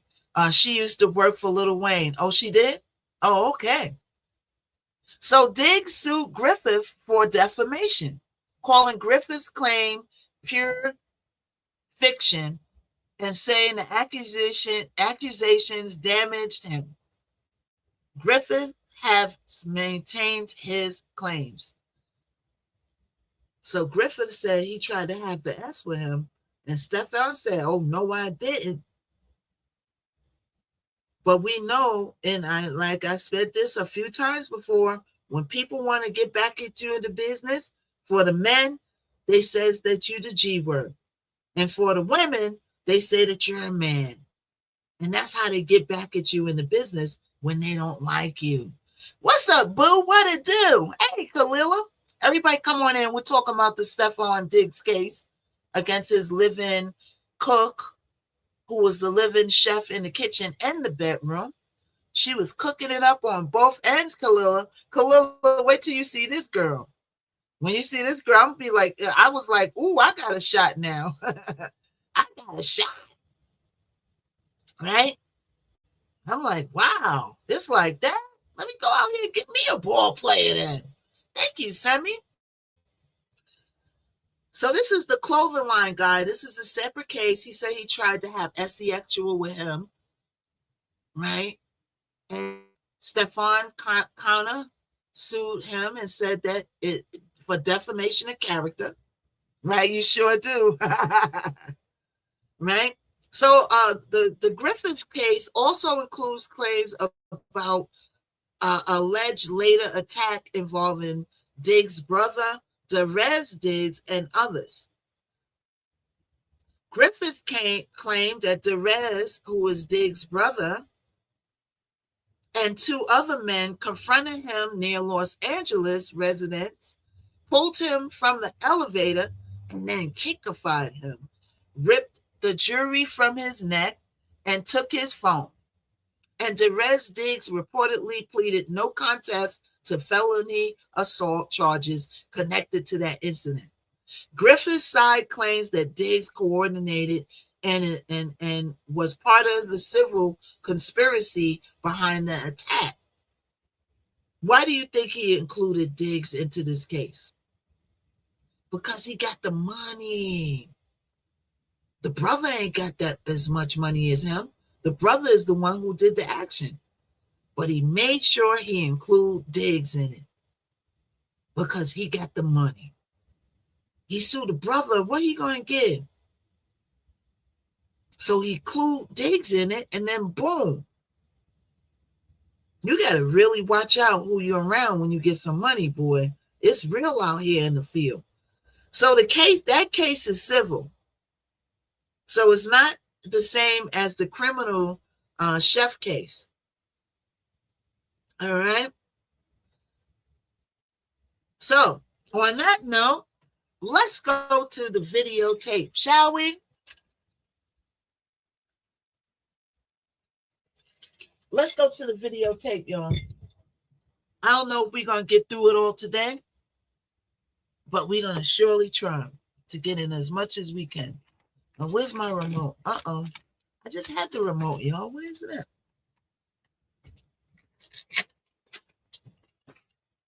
All right, hold on, y'all. I got to find. Oh, here it is. Here it is. All right, so let's get it. So first we're going to watch her testimony, and then we could go back and recap other stuff as, time goes on. All right, so let's get it. So a commercial might pop up. You know how it is. You know how it gets in the club. On a Y to the Tubesy, you're probably going to see still pictures because, like I said, I'm waiting for my laptop to come in. They're half off right now, you think it, and I'll have more power. We'll get more power in this place. Isn't it funny how we misplace things? I know, right? I'm like, where is that? I just had it in my hand, right? Once you start getting older, your brain goes foggy. You go in the kitchen. You go, what am I in here for? Then you got to walk all the way back to the bedroom to remember why you went in the kitchen. Look at these tabs. All right? So everybody come on in. Everybody continue to Shopify. Everybody Sharify. We're on all platforms right now. The Y to the Tubesy. Make sure you give us the thumbs up over there. All right? I better look at the comments. I don't want to get another whipping today. All right? She used to work for Lil Wayne. Okay, she came there looking.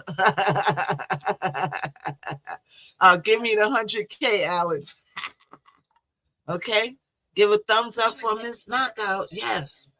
Give a thumbs up. All right. So let's get into it, y'all.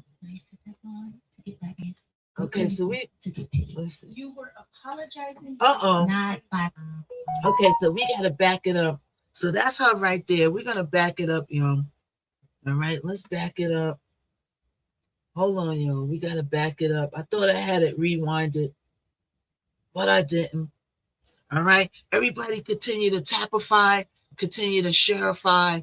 We're also on the B to the IGO. All right. We're on the B to the IGO. So if you got an account over there, make sure you follow me. I'm Miss Knockout. Okay, make sure you follow. All right. And we're gonna get into it. Okay, hold on here. So we gotta rewind this. It's gonna take a little while. Everybody come on in. All right. So while we were rewinding this back, everybody tapify, everybody shareify. We got 53 people on this side. We got almost 100 on the other side. Everybody come on in, tapify, shareify, likeify. All right, come on in, and we're gonna get it popping. I just gotta run. I thought I rewinded this all back, but I didn't. All right, so we're gonna get it in. All right, everybody share fine. So we're gonna watch the testimony of the chef first. All right, because I feel like her testimony is the nucleus of the case. Okay, it's in evidence. It's in evidence. It's in evidence, right? Yeah. Yeah, it's in evidence. Wow. All right, so we almost there, y'all. We almost there. We are almost there. All right, so let's start at the beginning of her testimony and let's listen. And then we're gonna, we're gonna react to it. All right. So let's listen. Another commercial is gonna come up probably. Hold on, y'all. Where's it at? We're going to show you 13 mind-blowing use cases for creators using the new AI 2.0 from Jim's. We know it. We know a commercial was coming. First AI agent unicorn. Okay, there we go. All right. Charlie, call Mila Adams this end. Thank you very much. I still gotta have the light on my face because the clock punishes you if you're dark.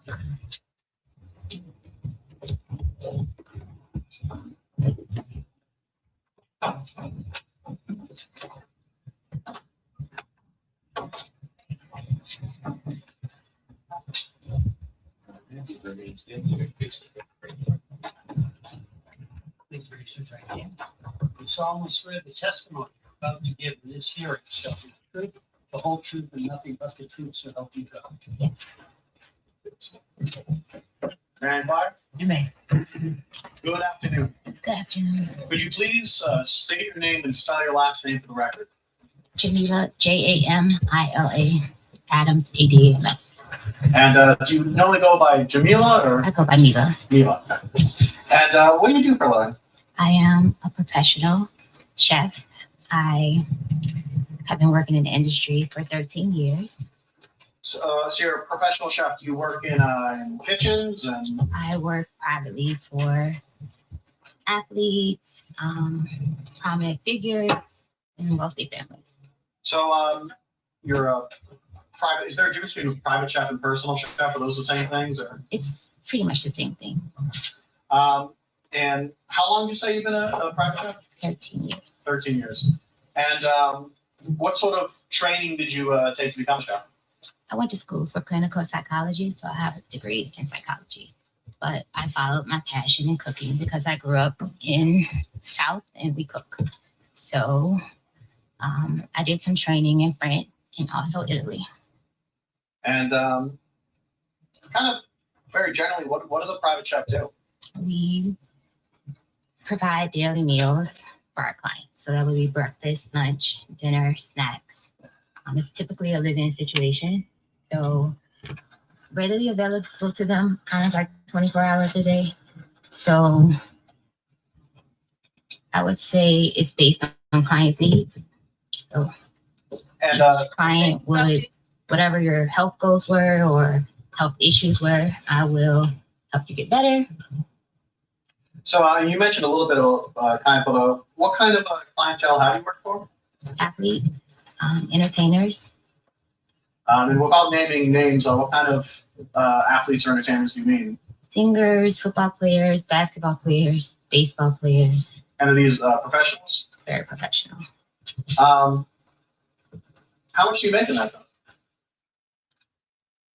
It ranges, depending on the needs they need from me. If it's a full-time live-in, it can range from anywhere 5,300 a week to 10,000. Turning your attention now to a Mr. Stefan Diggs. Do you know Mr. Stefan Diggs? Yes. And how do you know him? I've known Stefan Diggs for over 4.5 years. And how did you meet him? We met in December 22 through Instagram message. He first wanted me to cook for him. And do you see him in the courtroom today? Yeah.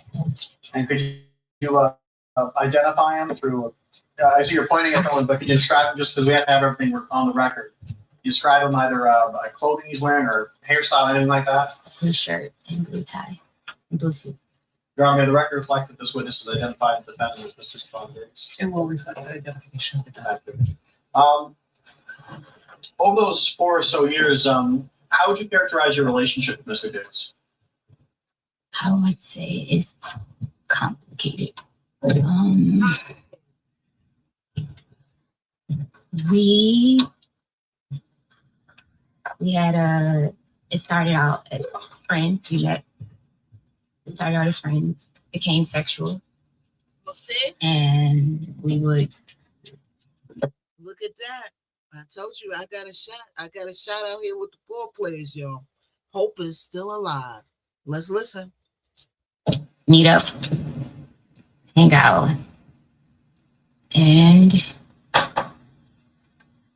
we decided I would come work for him like February of 2025. She said February 2025, you and he talked about you working for him, Yes, and that's as a private chef. yes. Thank you for 123K, y'all. What were the sort of terms of your employment? Like were you going to be living with him?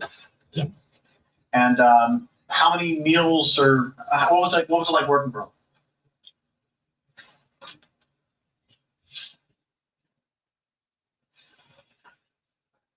Can you say that again? Yeah, yes.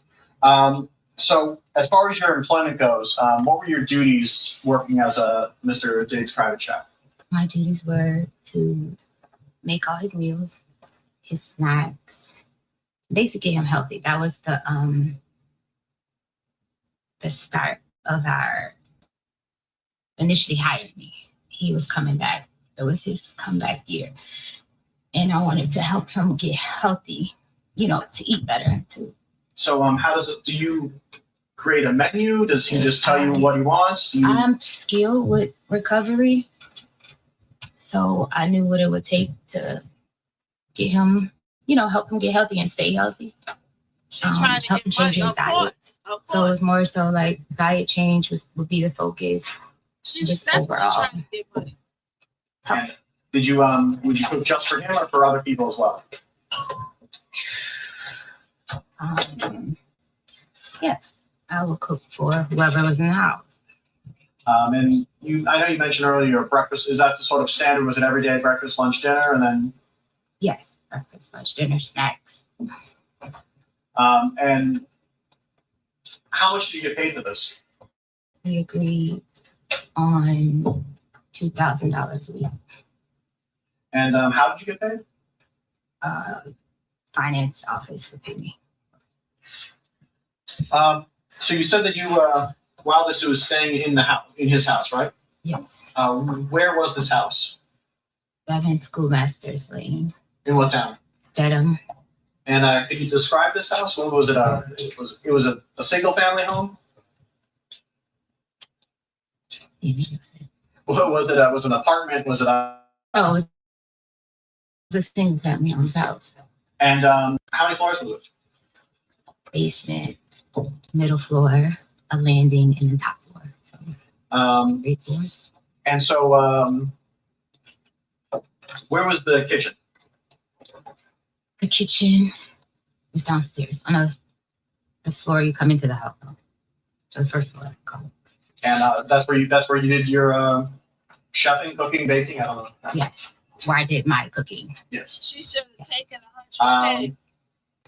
Right. And where did you stay in that house? Exactly. I stayed on the top floor. And I agree. She should have took the 100K And now she got nothing. Right. Where was it in the house? It was up the landing all the way to the back, and it was over the kitchen. And was this a single bedroom that you had? Was it a suite? What was it? A single bedroom with a full bath. With a full bathroom. Was the bathroom off of the bedroom? It's the bedroom, and then you walk back to the bathroom. So It was in my room. okay, so the entrance to the bathroom wasn't in the hallway; it was in the bedroom. Yes. Okay. And where was Mr. Diggs? Or where was his bedroom? Up the first landing. Okay, so you said that there was the floor you come in on, a landing, and then It's the Diggs room. Mr. Diggs was on the landing. Yes. How long were you there in that house? I know you know where that bedroom is, girl. You know where that's at, huh? She said it's right up to the left, to the right. She know how many centimeters it is. From July 2025, July 20th, 21st. Can't remember the exact date now. To December the 15th. And during that time, who was at the house with you? Mr. Diggs, his friends. Did he have other staff that lived there, or was it just? No, it was just I was just. He had friends that basically lived there. Okay.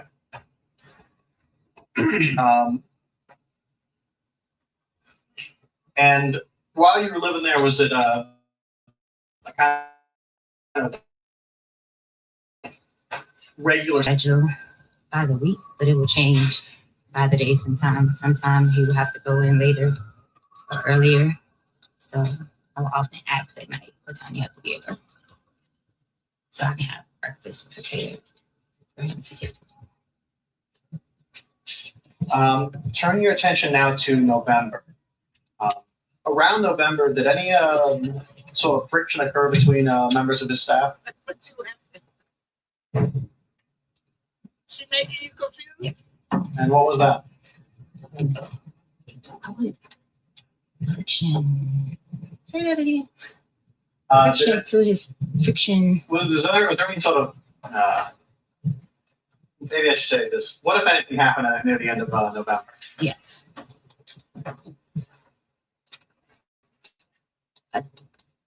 An Instagram DM message was sent to his child's mother's friend, and this message was stating that I was telling his personal business of women that he was sleeping with that worked with us, that worked with me, and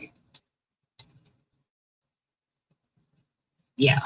And so, as far as I can remember, what that message said. And So, how did this create friction within the people working for Mr. Diggs? I was confronted by Mr. Diggs if I said these things. But it had already been Mr. Diggs had a ongoing sexual relationship with Lindsay Boland, and this person, she didn't like me, that fact that I was in the house. So you mentioned Lindsay Boland. Who's that person? Lindsay Boland, it works for Mr. Diggs. And how? What does she do? I can't quite answer that. I just know he provides house. You know what she does for Mr. Diggs. You know what she does. She's someone I don't know. for Yeah, she works for him. and so, did you and Lindsay get into any sort of argument? You mean, or? We didn't get in. We got in an argument after Mr. Diggs confronted me. She sent me a message first, per his instruction, and called me a name. Excuse my language, guys. A bitch, and she just went on and on and on in this message about me. Objection, Your Honor. Maybe we heard it side by. Yeah.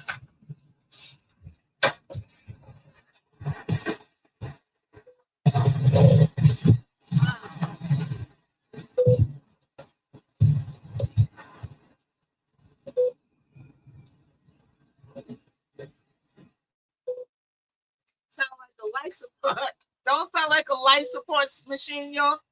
She's on life support, y'all. Listen.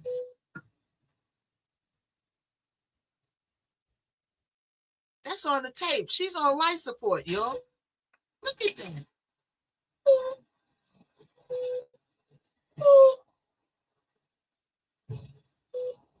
Flatline.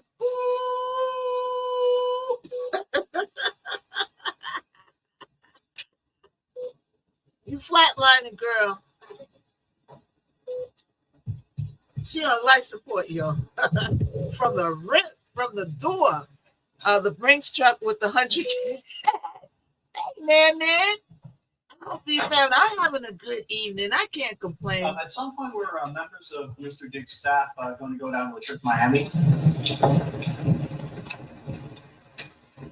The whole staff is supposed to go down. Yes. And you said the whole staff. I wasn't finished on that last question. That's fine, but I'm asking questions now. Okay. I wasn't finished. So at some point, members of the staff were supposed to go down to Miami, right? Yes. You said the whole staff. How many people was this? His assistant, myself, Rude, right? and his friends. That was it. Everything but her going on the vacay. Yeah, everybody. Yeah. So see, so that's motive number one. How would you feel if everybody was going to Art Basel? I haven't been to Art Basel yet. I want to go one year just to go and see how it is. But how would you feel if everybody was going to Art Basel with stuff Diggs and then he said you wasn't going because you still here back there gossiping about his beefcake and who he's throwing? You know, you just worry about the beefcake that he's putting inside of you, girl. Okay? Don't worry about where he's placing his beefcake with everybody else. That's what got you in trouble. Allegedly. But let's listen. And did you end up going down to Miami? No. And why is that? Mr. J But you told got me big mouth. that I couldn't go because me and her had an issue from November 26th issue. You couldn't go on the trip because loose lips sink ships. You was on the phone telling everybody that this girl, you right, was beating the salami. You beating the salami. Everybody's beating the salami. Everybody got to beefcake, right? And then he said you couldn't go, girl, because loose lips sink ships. She was.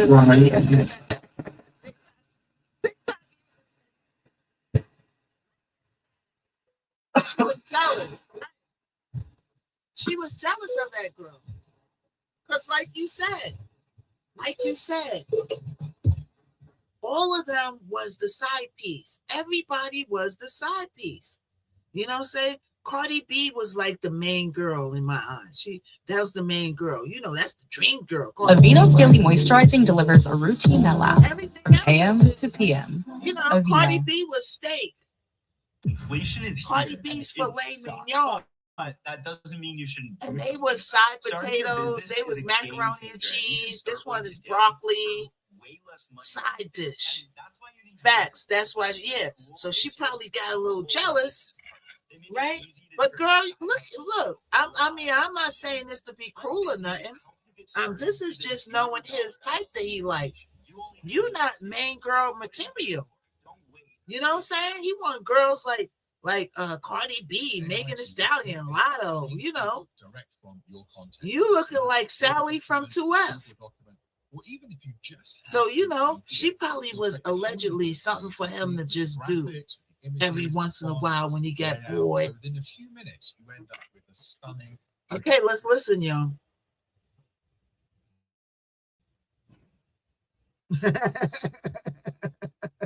Typo Y.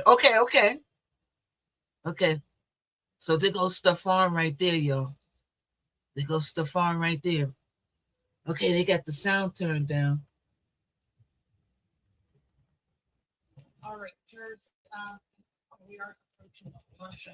So I am going to release you to. There goes Stefan. There go the beefcake, y'all. We will be there in about an hour, just about 5 minutes. I want to remind you, not to start. You don't know. Not even want to set about. about this too. Good looking. While this, Yeah, she looking like Sally from 2F. Cardi B looking like a superstar though. I don't know how the other girl look. Look at Stefan.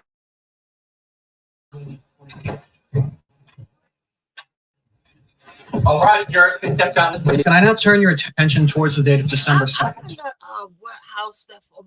wonder how Stefan gonna feel when he's like in his 40s and he looks back on this. You know what I'm saying? And his beefcake is shriveled up like a little raisinette from throwing it all over the universe. I wonder what he's gonna look back on this and how he's gonna feel. You know what I'm saying? Because yes, you know the YNs, they do be out here wilding, right? But he just be wilding, right? I bet he'll stop passing out. He ain't gonna stop passing out on him. Do you think this is gonna stop him?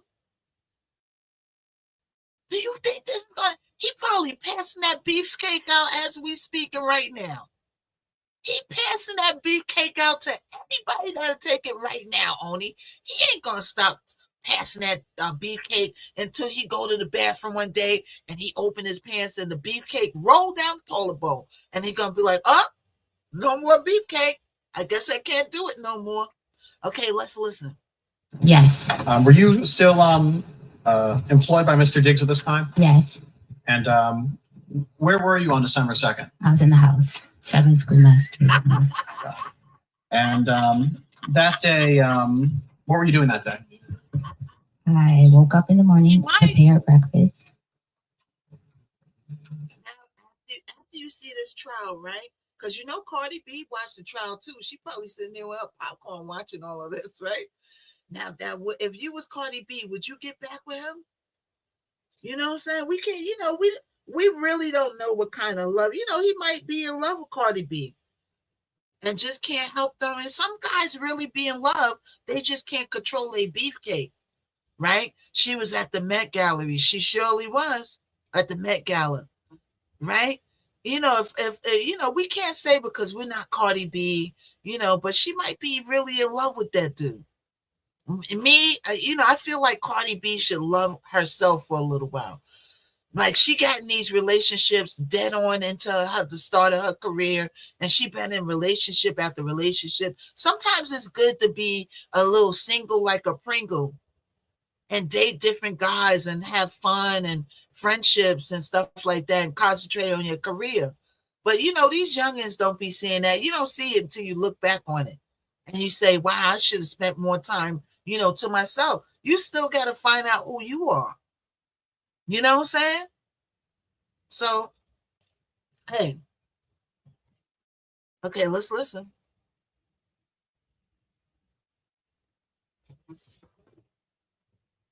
Mr. Diggs came downstairs.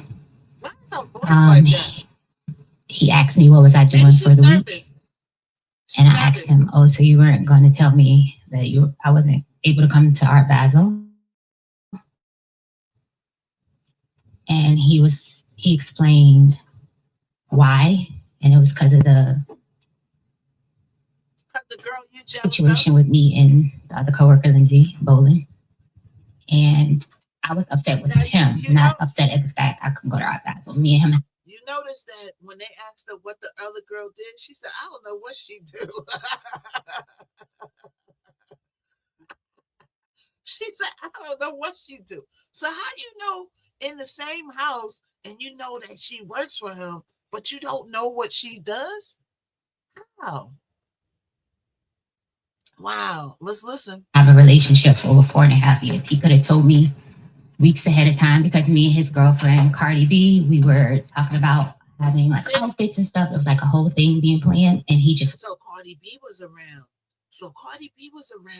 And you was effing her man. Shame on you. Shame on you.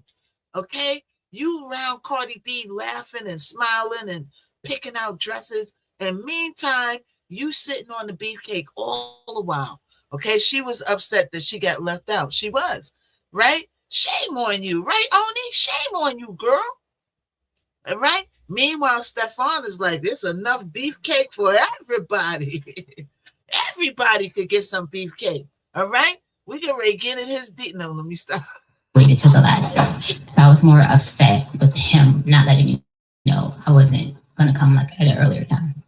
And at some point during this day, were you alone in your bedroom? Yes, And do you know around when this was? it was in the like around 3 afternoon, 3-ish. When you're in your bedroom by yourself, what, if anything, were you doing? I was sitting on the bed, laying across the bed. I had my laptop, reading a cookbook actually. And were you communicating with any people at this point? I received a text from Anna, was one of his friends. Did you receive any text or send any text to Mr. Diggs? What y'all typing in the morning comments? text. We had that was in the morning. We had been going. We had went back and forth. So you had some previous texts in the morning. Yes. Let's go. You're in the bedroom. What happens next? She's upset. She chose Cardi B. Right? I was in the Chose bedroom. Cardi B. Mr. Diggs came into my room. I was laying across the bed. He came into my room. When you were in the bedroom, was the door closed? Hey, Smarty. So when he came in, did he open the door? Yes, he opened the door. Did he leave it open after? No, he closed the door behind him. And you said you were on the bed? Yes, I was laying across the bed. About how far away were you from the door? About 4 or 5 feet. So he comes in, closes the door behind him. What happens next? He asked me to come here. He walked across the room and like leaned back on the dresser. Okay, and just to give a kind of a sense, where's the dresser in the room in relation to like the door and? All right, Joe. Oops. Okay, let's get back in it. Probably a commercial's gonna come on, but we're gonna get right back in it. Stuff is jumping around, y'all. No more wars. Donald Trump and Benjamin Netanyahu Oh, no. could have never started this war in Iran, never. and they must end it now. In Congress, I won't vote for one more cent for this illegal All right, end y'all. of the The war. commercial is We should be going on. using Get ready your to get tax right dollars into to it. fund Medicare for all, child Everybody care, share and it, affordable housing Put here some at home, hashtags in the not comments, more y'all. death and destruction abroad. I'm Dan Goldman, Put and some I approve hashtags this in the message comments. because New Yorkers are done funding wars. We are done. Domino's really said half off all pizzas. I don't know what they're thinking, but I'm thinking I'm about to order. All right, y'all. My name is Shayna, and I'm the CEO of Baskin Lather Co. I'm also a licensed nurse practitioner. Now, Baskin Lather Co. is a natural hair growth all right, brand here we go. catered We're back towards on not it. only Back on the block. Stefan, in order to get my pay to leave. I'm sorry, you were texting? I needed to be nice to Stefan in order to get my pay to leave. Oh, it skipped all the way to the end, y'all. How did that happen? Okay. Let's talk about your pay. Now we got to go back again. I don't know how it skipped all the way back to the end. All right, everybody come on in. Everybody Tapify, everybody Sharefy. We're watching the testimony of the chef, all right, in the Stefan Diggs case, okay? We just got to rewind a little bit. I don't know why my electronics are on an uprise today. You know, the devil is busy. They probably didn't like my little speech in the beginning of the live, but so what? All right. So the man that started with the T got a lot of stuff going. Ooh, he got an avalanche of stuff. We don't have enough time in the day to talk about all the stuff he got going on. It's crazy, right? Did y'all see that the Epstein victims had a meeting and a round table with the congressman or the senator? Did y'all see that? It happened a few days ago. I'm surprised Midas didn't touch on it.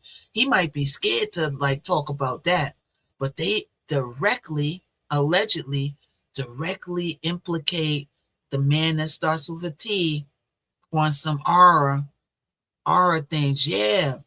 We might not get into it today, but go look it up. The Epstein victims had a round table that this senator or representative hold. I'm worried for him, right? Because you know the man that starts with a T won't let them talk and won't let them speak to Congress, none of that. But he held a round table and they told everything.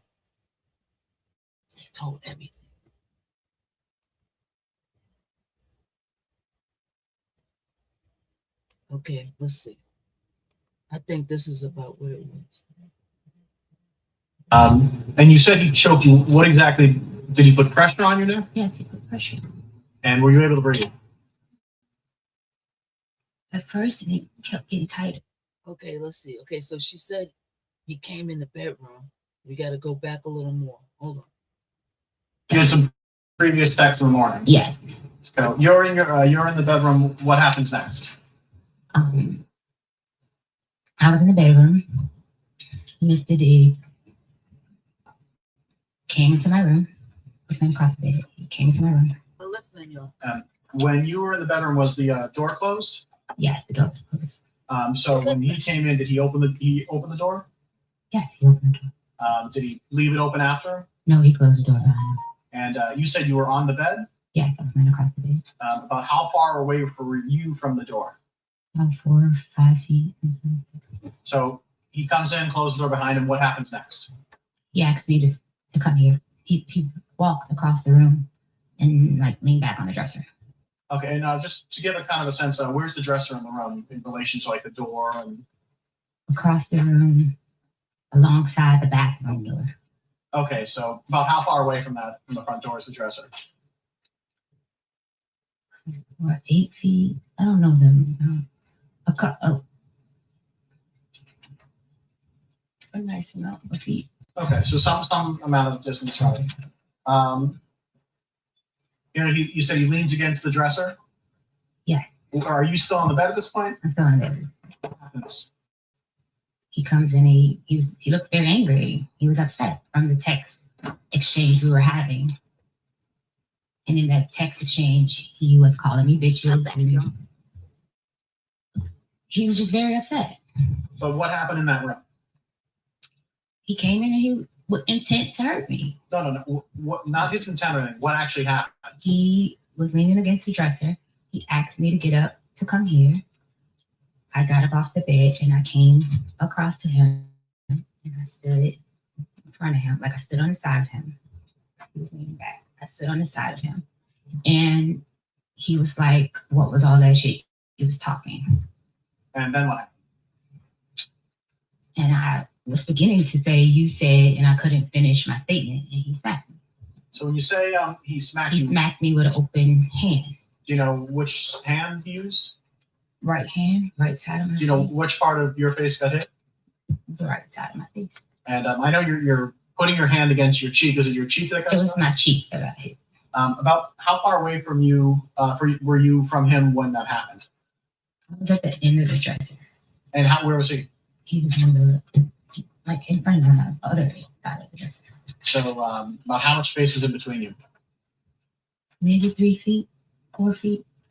So you said that he smacked you. I want to use the word. Did you say smack or slap? I don't know what the word was. Smack. So he smacked you, yeah. And then what happened?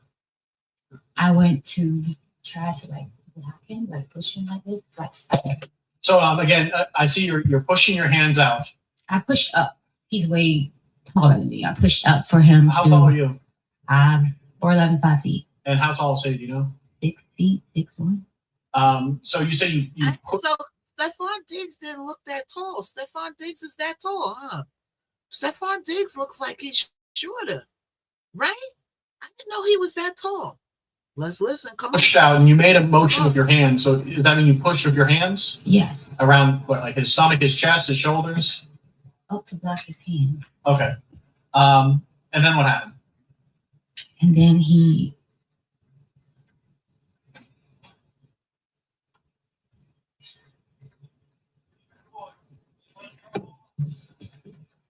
She getting emotional. Can I have a second? Yes, you can.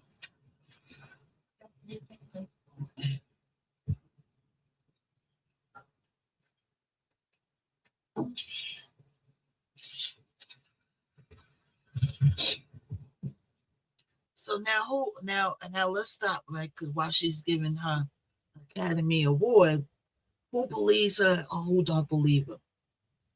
You know what I'm saying? The way she's talking and telling the story, you know what I'm saying, is a whole bunch of he say, she say, and throwing the beefcake around, and you're not the only one getting the beefcake. You get a beefcake. You get a beefcake, right?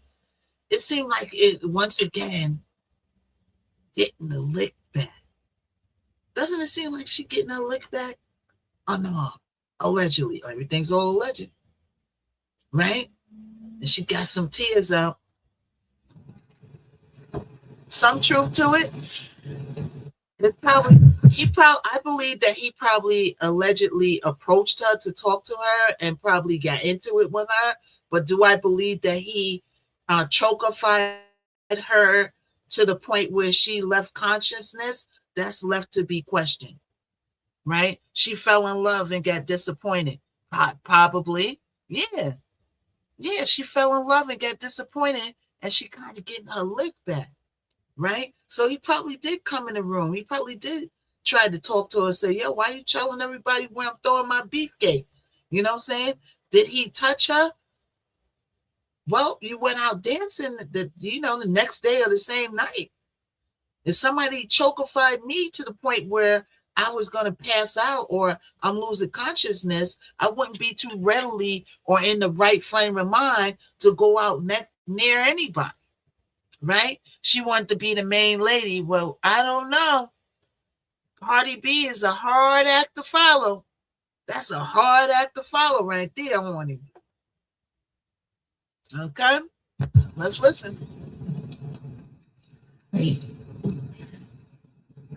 When I went up to push his hand, like block him, block him, he took his arm and he like came around my neck with his elbow around my neck, and he began to choke me, pressure on my neck. So you said you pushed against him, and then he put his arm around your neck? Yes. Were you facing away from him? I was facing him. You were facing him. He put his arm around your neck? Yes, he spun me around. He spun you around? Now look at that. Now look at that. You see what just happened? So she said that he said that the guy that's examining her said, oh, he put his hand around your neck and you was facing him. Yes, I was facing him, right? So think about it. Stefan's here, you're facing him, okay? If he's putting his hand around your neck, he's hugging you. In order to get that grip on you, he had it. So then she switched it real quick to he spun me around. So first you said you was facing him, girl. See, this is why it's holes in the story for me. She should have said that with no problem. He took me and spun me around. The examiner tried to catch her because he knew if you're saying that you were facing him, then that's not a doggone chokehold, girl. That's a hug. But she instantly corrected, oh, he spun me around. Because she knew that in order to chokify a person real good, you got to get him from the back. If you get him from the front, that's a hug, girl. Right? Let's listen. So then, I can describe it. Describe it as much you can. I was standing in front of him. When he slapped me, I went to try to hit him back like this. And then it was like he tackled me. Like he was in a game. Now she in the football game. Pushing him or protecting myself. And he put his arm around my neck like this and he choking me. So you ended up in a position where his forearm or bicep was around your neck. Yes. And you said he choked you. What exactly did he put pressure on your neck? Yes, he put pressure. And were you able to breathe? At first, he kept getting tighter. So were you able to breathe? No. About how long were you in this position? I would say roughly.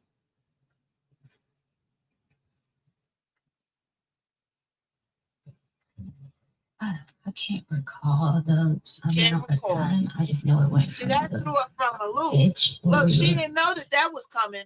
So how long was it, girl? Was it 5 seconds, 5 minutes, 10 seconds, 60 seconds, a minute? You don't know how. So somebody chokified me. I'm gonna know how long they chokified me. Am I right or wrong? So he chokified you, but you don't know how long he did it for. See, they catching out off guard with these questions. See, that's why in my commentary, I was saying this is part of the reason why she lost her case, because this stuff, like the way she's answering these questions, is making her look unbelievable. It's not making her believable. How long did he choke you? Is cut and dry. Oh, he choked me for about a minute. About 60 seconds. 60 seconds is a good time to get a little good chokification in. But you don't know. See? That's why the girl, she ain't come prepared. In front of the dresser to the side of the bed. To him falling on top of me on the bed. Oh, he fell on About top how of you. far of a distance is that? About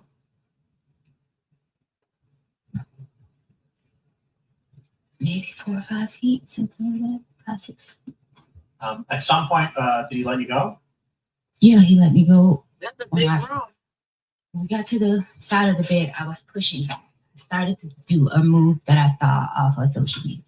He said to me, that shit is not going to work. So you say you tried to do It a was move. a defensive move where you try to put your hands underneath the person that's trying to choke you. It's like something I saw on a women defensive page or something. And he said that shit you see on Instagram is not going to work. And that's when he got tighter. Like the more I was trying to poke pain, he got tighter. And then what happened? And then, but how he know that that's the stuff that you see on Instagram? How does he know where you seen what you was trying to do? See, this is why she lost this case, girl. You ain't telling the story right. Is he a mind reader? How does he know what you watch on Instagram? So now the jury's sitting there watching all this. Come on. I was pushing back. And then he fell down on top of me on the bed because I was on the side of the bed. And it was like, he was letting me, I guess he was about to let me go. But as he was getting up, he pulled my hair. And he was like, yeah, I thought so. Okay. And then what happened? He got up off of me, off the bed behind me, and he walked around the bed. I told him I still haven't got paid. He said lies. And he was like, so what are you doing? Hey, Lisa. So what are you doing for the week? And I was like, I'm staying here. He said, I don't want anyone in my house. I don't want anyone here. I was like, okay, so who's going to get my ticket? He said, who always gets your ticket? And that's it. He walked out of the room. So from the moment he entered the room to the moment he left, about how much time went by?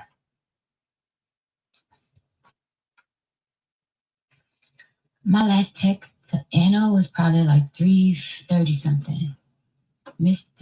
I text Sunny at 4:11. So it was between that time because I didn't have plans. I didn't have money to go anywhere to travel. I know. I know, but just the question was about how long time. It was just in between that time. I can't say exact, but I know it's before 4:11. So was that 10 minutes, 20 minutes, 5 minutes? He was in the room probably maybe 10 minutes. 15, I'm sure. When he left the room, what happened next? I looked down at my pants. I had peed my pants, and I had just came off my cycle, and I was bleeding really bad again. I guess because I was so scared, I changed my pants and I cleaned up myself, and I came back in the room, and that's when I texted Sunny to get my flight. And where was that flight to? Atlanta. Our actions So I wonder, not the other way around. what I'm wondering This is is, what feeling alive feels like.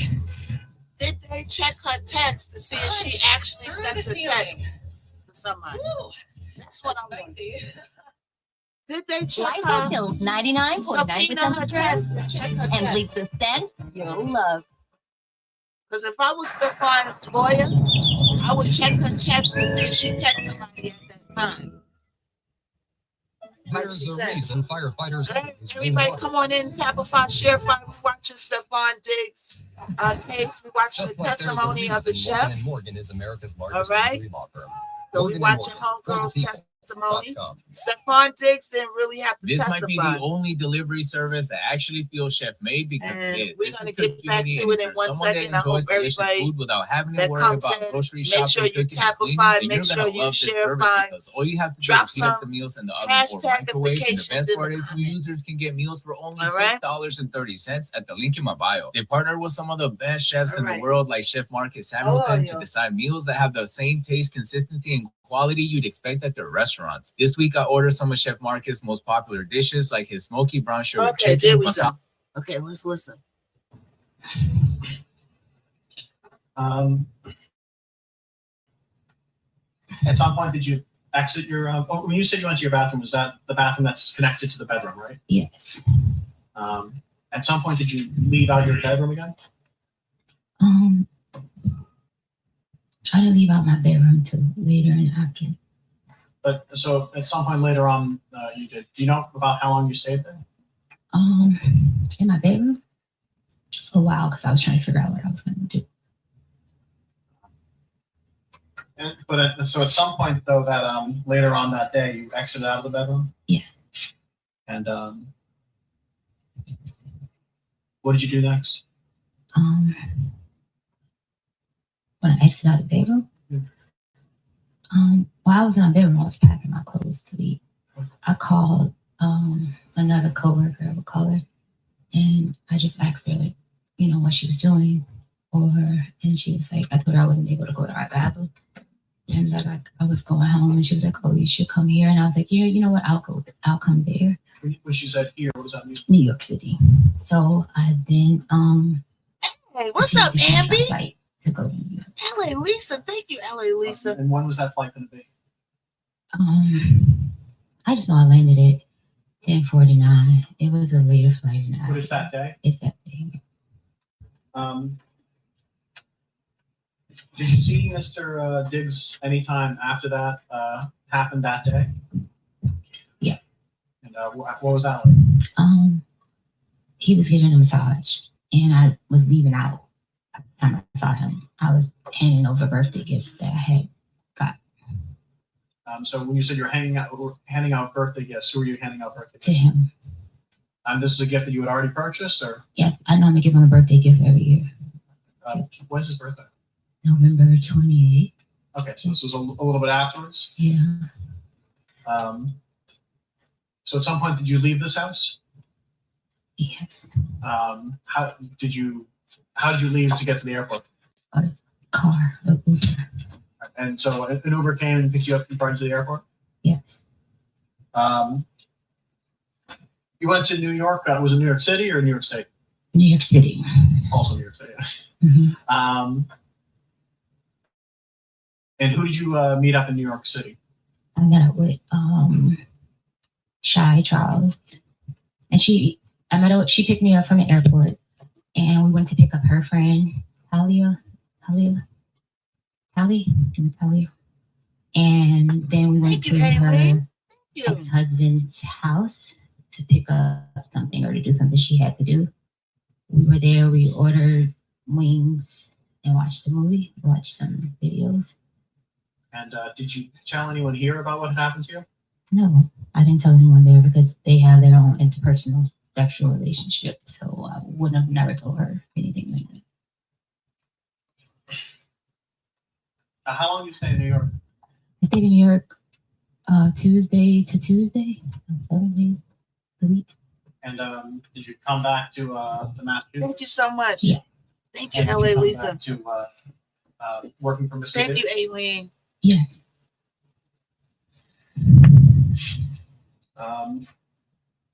Thank you so much, Lisa.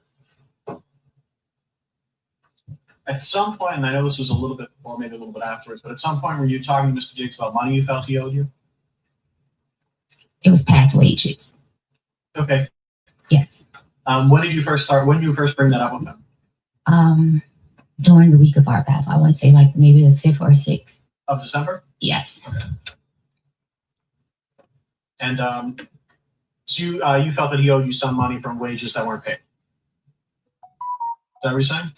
I wasn't paid for the time of the month. Like I hadn't been paid for the weeks that I put in at that time.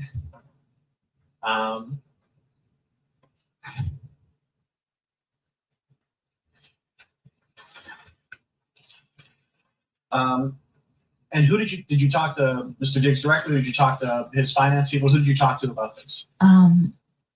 It was a chain of command. Like I would talk to his assistant. But his assistant was under investigation for stealing watches and money. So I don't know if my What? See? So remember, a part of her like fumbling this case is see how she threw that information in there? That girl, that ain't got nothing to do with the answer to the question that she was under investigation for stealing watches. See how she threw that in there? Do you see that? Right? You can't be doing that. You got to stick to the point. You adding all this extra information. Hey, Shaleya. Hey. A deflection. Yeah. They say, okay, what's ABC? And then you like, oh, but yeah, by the way, she's getting a case on her for stealing watches. Girl, they didn't ask you that. They didn't ask you all of that. You throwing that girl under the bus. So you could tell that this one was doing is probably and allegedly exactly what you're saying, going around being messy, telling everybody who she's sleeping with, just like she telling us that this girl is getting investigated for stealing watches.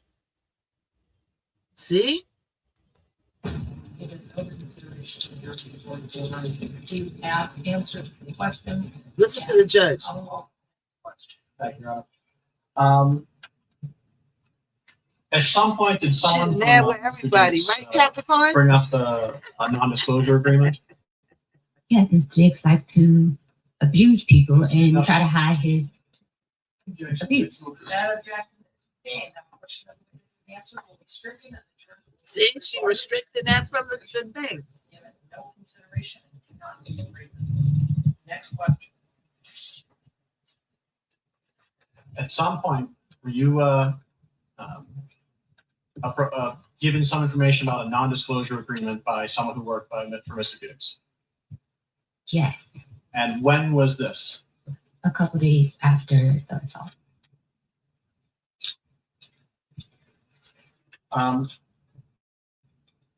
At some point, did you stop working for Mr. Diggs?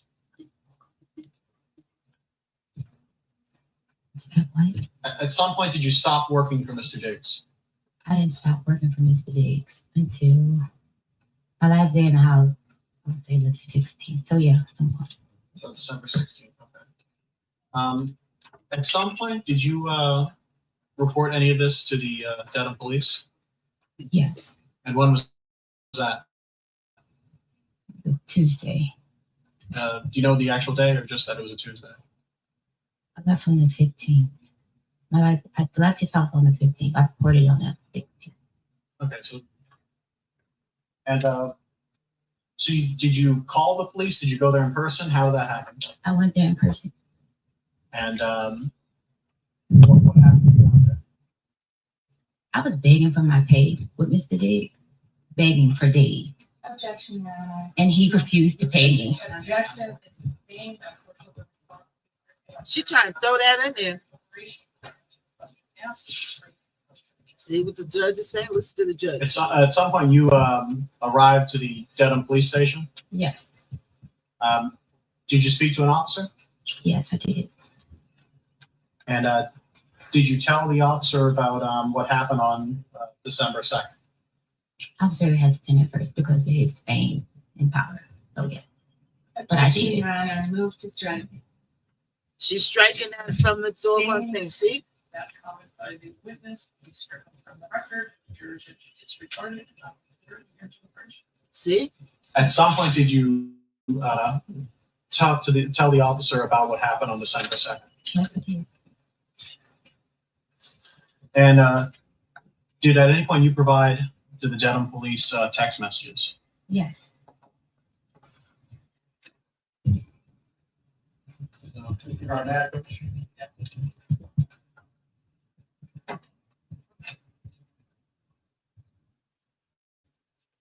You can already tell she talks. She talks a lot. First of all, was previously marked. She's a as chatty patty. Something in front of you. If you can take a look at that, and when you're done looking at that, look back up at the. Is she okay? She looks lost. She does look lost. She can't get her story together. Do you recognize what that is? Yeah. What is that? It's a text message exchange between me. Exchange for that police. Yes.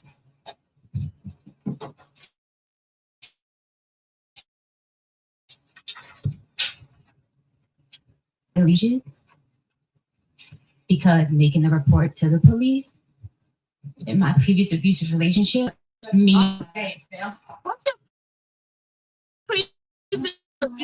Relationship got to do. Regarding now, please answer the question that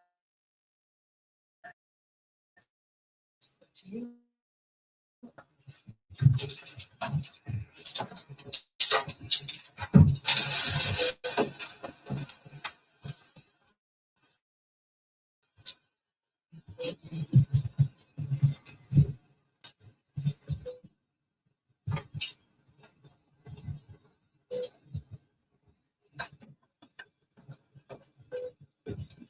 There goes the life support again, boy. They keep putting her on life support.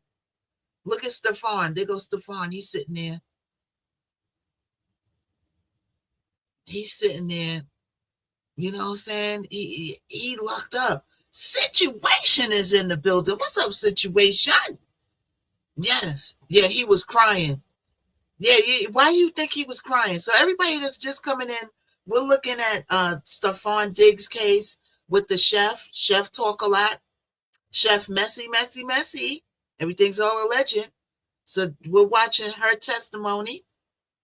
And boy, oh boy, she didn't get a story together. She didn't prepare. You know, her story is shaky. It's not for me. If I was on the jury, for me, it's not convincing. It's not too convincing. I would feel like, yes, something happened, but it's not what you said that happened. It's not what you said that happened. What's up, Situation? Welcome, everybody in the room. Nice. How you doing? Exhibit. All right, let's listen. Two. Do you recognize what this is? You can look through it. There's a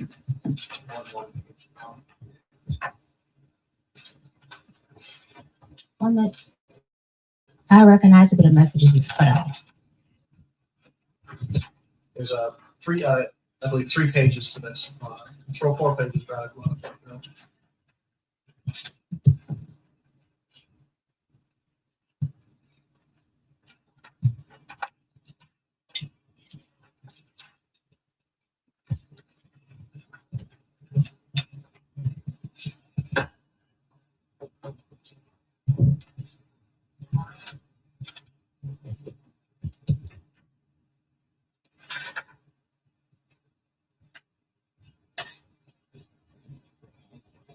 He was crying.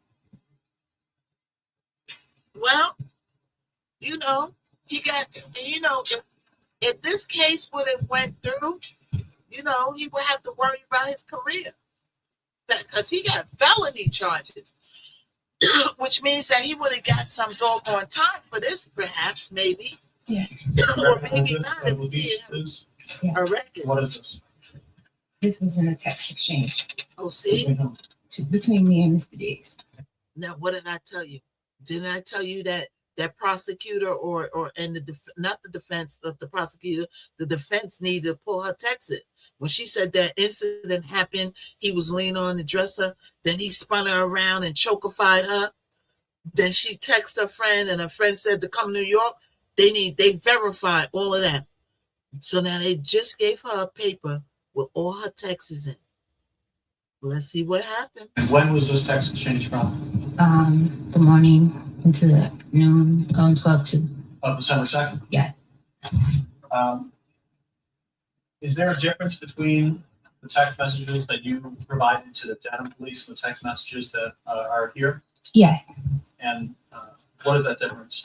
I deleted bet and pussy, and I'm running that bitch. Like, You deleted messages. Yeah. And why did you delete those phrases when you provided those text messages to the Dedham police? See? Because So she put in the text message that she was going to ruin that bitch's life. So that's messing with her, her credibility, right? Because it's seeming like a little get back, like she want to get back. Okay, child, bye, Felicia. She wanted a little get back on everybody because she ain't go to Arch Basil. She not the main chick that's getting the beefcake. You know what I'm saying? I'm going to ruin that bee's life. And she deleted that text. And he said, why did you delete that text? Because you knew that this was going to come up. You had a court case. And you saying in a text message that you're going to ruin that bee's life ain't a good look, is it? Come on. Let's listen.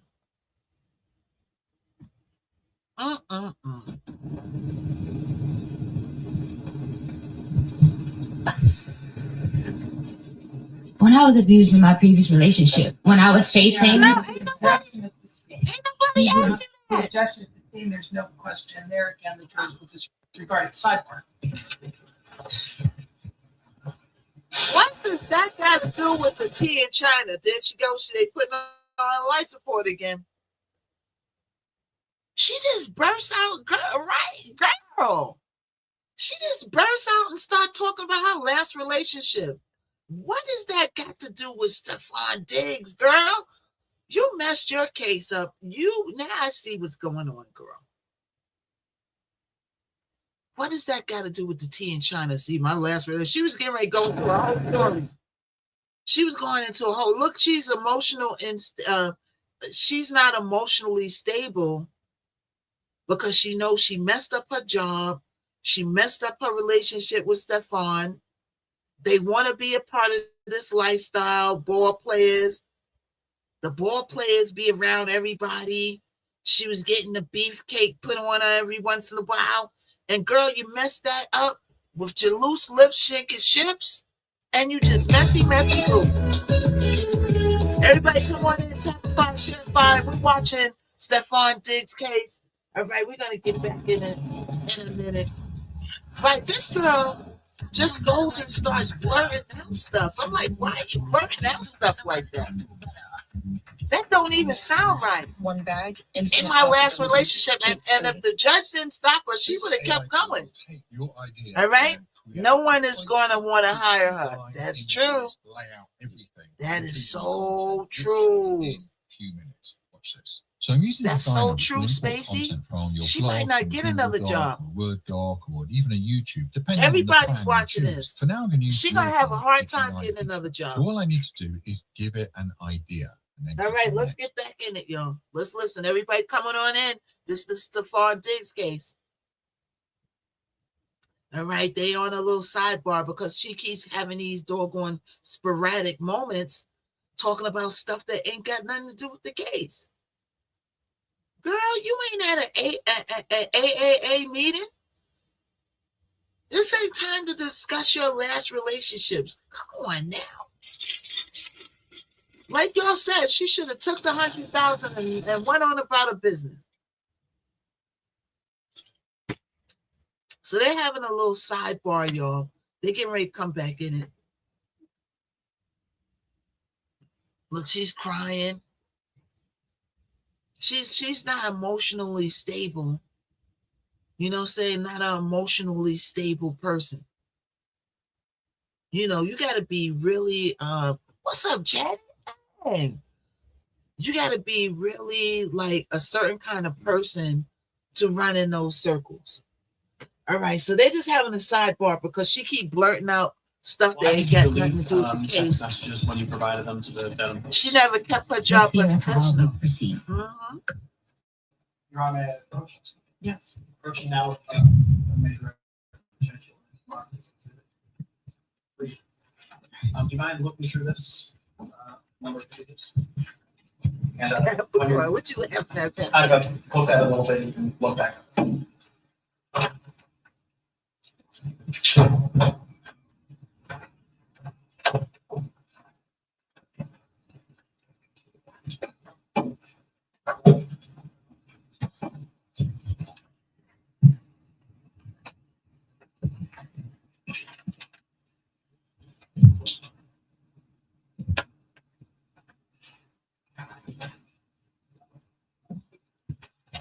She looking at those text messages again. She done deleted text. You should know better. In the day of technology, if you got a court case, just know that it's useless if you deleting messages because they can get everything. And it makes you look bad that you deleted messages because that means you're trying to hide stuff. So she deleted a message that says, I'm going to ruin that bee's life. I'm reading all of them or just that first page? Have you got a few of those? What is that? From what you've seen, do you recognize what these seem to be? Yes. What are these? Text messages about the. Do you know who the text messages are between? Yes, between me and Mr. D. And do you know when these text messages are from? 12/2. Yeah, 12/2. So were those text messages that were going on between you and me that morning of that day? Yes. And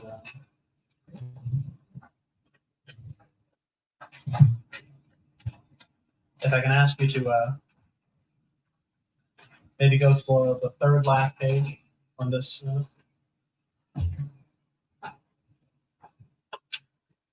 In this whole thing? Of this section. Now, may I approach and Yes.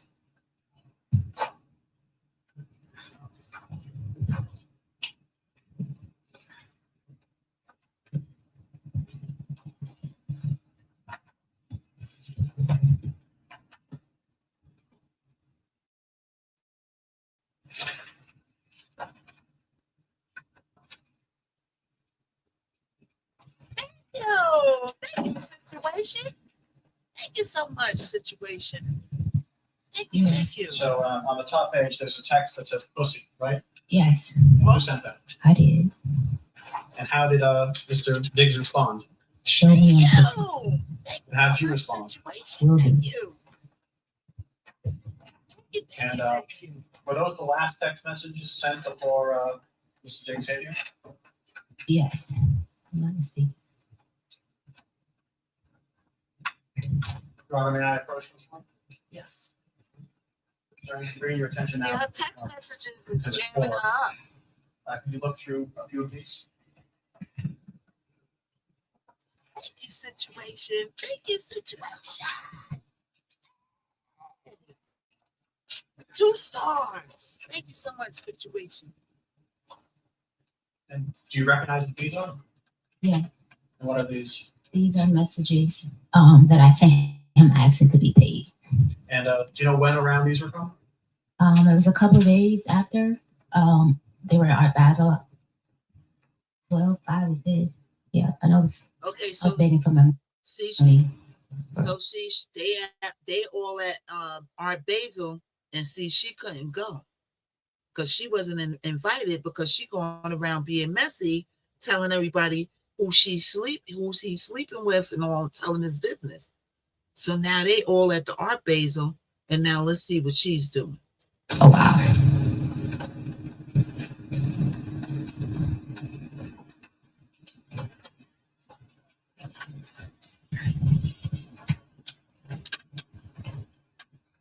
Just, I think, final question.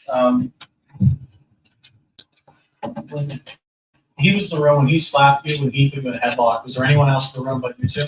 Just us two. And were there other people in the house? Yes. Do you know where they were in the house? Downstairs.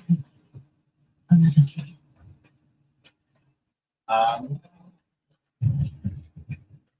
And you said you went to New York and met with a Shy. Is it Shy?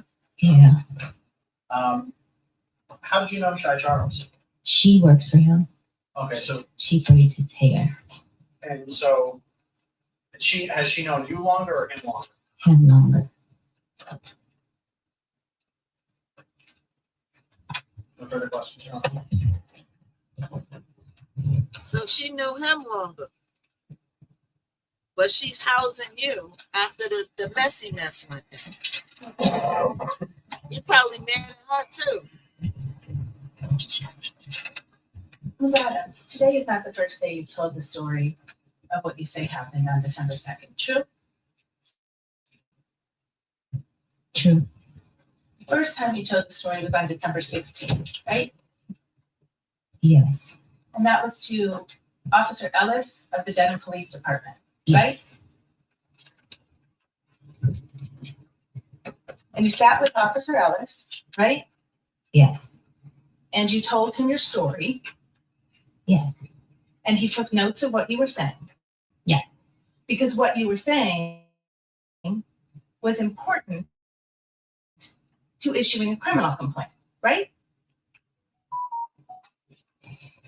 Objection. I don't know what a criminal complaint is. I was making a report. I don't know. You were making a report to the police Yes. about what you said was a violent assault, correct? Yes. And your purpose in making a report to the police about a violent assault was to start a criminal case. No. I made a criminal report to have a report to document it. The documented for So what? documentation was important to you, right? For to get that money. See? The story that you Now she said the wrong thing there. So she asked her, why did you make the criminal report? You know what I'm saying? She was supposed to say because a criminal act was performed. But she didn't say that. She said that she wanted to document it. What do you think she wanted to document it for? For the civil case. Now the 5.5 million is getting ready to come up. Let's keep watching. just told to this jury under oath was very different from what you told to Officer Ellis. Do you agree with me? Yes.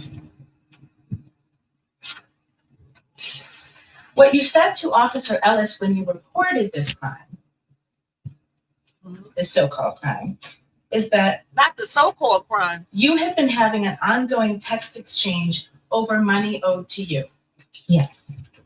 You told the police officer who filed the criminal complaint in this case based on your word that your fight with Mr. Diggs on December 2nd was over money. True? Yes. Except you just testified under oath to this jury that you didn't start talking about money until December 5th, right? What did you say? You just testified under oath to this jury. I have been begging for my money since December the 5th. Mr. Diggs, and throughout those messages, you can see that I was begging for my money since that day. Which message? Are you talking about Exhibit 3 that you just looked at? It's other messages that you guys should have. Me begging for my money from Mr. Diggs. Who's that? Yes.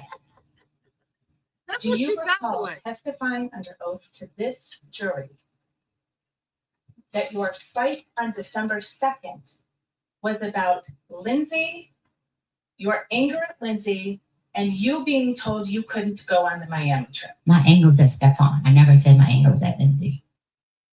You were angry at Stefan on December 2nd Yes. because you were told you couldn't go on I the was Miami angry at Stefan because we were friends. He told me at the last minute I could not go to Art Basel. And yet when you walked into the police station on December 16th, you said you had been having an ongoing text exchange over money owed to you. Yes, money owed to me after I asked Mr. Diggs on December the 2nd, when can I get paid? Your Honor, may I approach? May I approach? You know what may I approach means? May I approach means, girl, this girl is inconsistent. She's like a mother. So you originally told them that you was mad at Lindsay. Lindsay is the other girl he's throwing the beat. Look at Stefan, boy. Stefan, You need to keep your beefcake in your pants, Stephon. Your beefcake is going to be your downfall, Mr. Sir. Okay? Thank you, situation. Thank you. That's going to be your downfall. Keep your beefcake in your pants. The hell? That's all these dudes' downfall is the beefcake and throwing it all around. Right? The situation is laughing. That's going to be your downfall. You're going to throw that beefcake around until I told you. You're going to go to the bathroom one day and you're going to go to take a pee-pee and this beefcake going to fall off and roll down the toilet bowl. And you're going to be like, uh-oh, no more beefcake.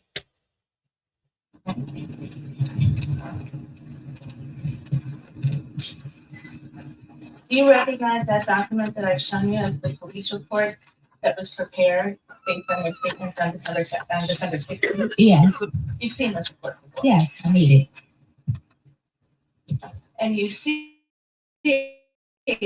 on the report where it says, she said that on this date, the male that she worked for entered her unlocked bedroom. They had been having an ongoing text exchange over money owed to Adams. She said that they began to discuss this, which apparently angered the male. I did Here's not. the question pending yet. Do you see that language? Yeah. Did you say that to Police Officer Ellis on December 16th?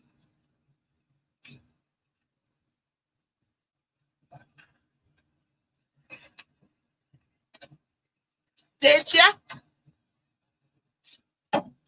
See? Yes, I see it. Told And I y'all, wasn't sure, but- and we seen this in the Diddy trial, especially with Dawn.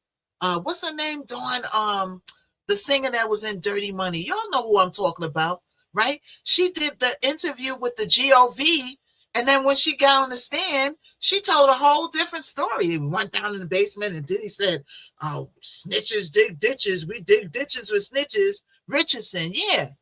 And then they kept going back to the GOV report because I think these people forget that they go in and talk to somebody before these cases come about. And they keep record of this. And they're going to refer back to what you said and they're going to match it up. When you telling the truth, your story don't never change.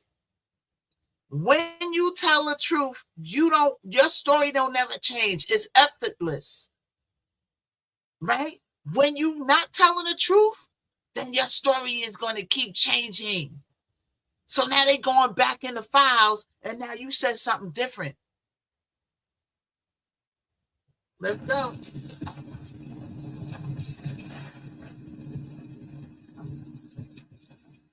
In my recollection, it was true. We did discuss money. Ms. Adams, you just testified under oath about what happened on December 2nd. Okay, I also didn't put in the police report our sexual relationship. I was ashamed. The police report got leaked. I didn't put a lot of things. The most important thing was the attack in the police report. Me reporting anything outside of why he got upset, I didn't feel the need. So she didn't, when she went in and made the report, how she went in and made the report, she failed to tell them that he was giving her the beefcake. She was cooking in the kitchen and she was cooking in the bedroom too. She failed to tell that. Okay, how you forget that point, girl? How you leave that out? Talk you was ashamed. You knew this case was going to come out and be the talk of the town. You already know that. And now you looking like you inconsistent. So you left all of that out. That leads me to question, like, did he put the beats on her? I mean, the beefcake on her? Because that might be a lie too. It might be the one time that Stephon didn't throw the beefcake around. Because I'm telling you, if she got a chance, then I got a chance too with the baller. So we don't even know if Stephon threw it on her. Like, he's by public. He's in a very public relationship with Cardi B. So I did not put a lot of things in the police report. My most important thing was him assaulting me and choking me inside. So that was the most important thing that I put in the police report. I was very vague. I didn't feel the need that I had to go and explain the relationship. When you were asked questions You actually gave. I didn't feel. You must wait. Thank you for the 150K, y'all. Gracias. Hey, thank you, situation. The room might be lucky. Is the room lucky situation? The room lucky? When you were asked questions about what happened on December 2nd, you lied. It did not change what happened on December 2nd. Everybody keep It did not change what happened on December 2nd. He choked and stabbed me. And we got 50 people over here. Classify Miss Knockout so she won't be broken. Thank you, When situation. you asked the questions of Dedham Police Officer Ellis on December 16th, Thank you for the share, you AB. lied. I did not lie. Sounded like she wanted Cardi B's money I too. just did not expand on detail on the relationship I had with Mr. Davis. I didn't feel that was important. The sexual relationship, I didn't feel like that was important. I didn't feel it was important that he was upset because I told him I was not in love with him like those other women. I was ashamed of being with him. I didn't feel the need to explain it to the police officer.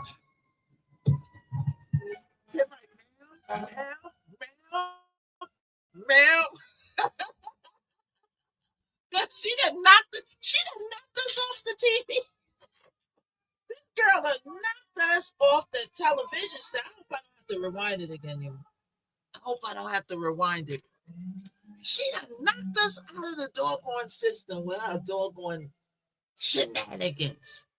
So she felt that it wasn't important to tell the police or anybody. She wasn't in love with him like that. She wasn't in love with him like that. A ball player, Stephon Diggs. Girl. Domino's is doing 50% off pizzas right now. I'm adding everything that looks good to my cart, which is everything.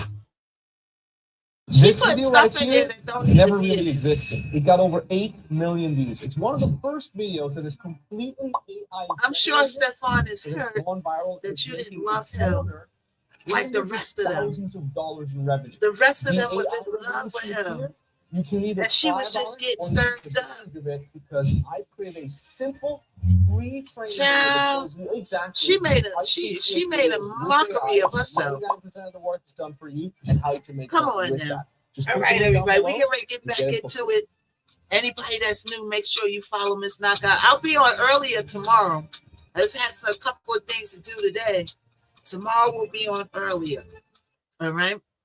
Meet EM Sense, a breakthrough in foot therapy that what do y'all around think your so foot far? and ankle like a therapeutic boot and attacks the This root cause of girl your pain in 4 clinically was valid the cook ways. One, in the soothing kitchen, warmth. The moment and she you was turn it cooking on, in the deep, bedroom. gentle heat spreads through your foot, relaxing And tense then muscles. I feel like opening she blood was flow, and reaching the nerves. she's that have getting been her starved lick for back years. because she wasn't Two, able to go therapeutic with the light. rest Red of the light art works beneath basil. the They surface cut that her out. creams and pills can't She reach, was on the targeting outs. inflammation and damaged tissue. You at the deleting source. text That's where the messages, numbness finally starts to and fade. you failed 3, to deep tell the massage. cops Gentle rhythmic pulses that you was move getting a across your entire BK. foot and ankle, waking up nerve endings that have gone quiet for months Girl. or even years. Come Customers on tell now. To remind you that 60% This of is sales on crazy. Amazon come All right, from we're gonna get independent back into sellers. it in a minute. That's from Everybody Linktree share Design fine. for 60 We're still on the coffee Y2. adventures. Like I said, I'll be on early tomorrow. All right. Small business We on had to Amazon. do something today, but we'll be on Get early the tomorrow. lowest cost FDA-approved GLP-1s on Row. Wow, they got a lot of commercials on this. They probably say everybody's watching You this. still get the lowest cost possible on All right, so we'll be Save back on in a minute. $50 with insurance. Visa qualifies Everybody for come on in. $199 starting price without. Let's see how much time we got. Okay, we still got time. We should be able to get through the whole thing, y'all. See if you're covered for GLP-1s at row.co/lowest. All right, so we're gonna see what this boy. So Stephon didn't even have to testify Cars can come in all shapes. because this fool went up there and was stammering and stuttering and deleting messages and forgetting to tell people stuff. Are also about the All right, come on, y'all. We back in it. Let's listen.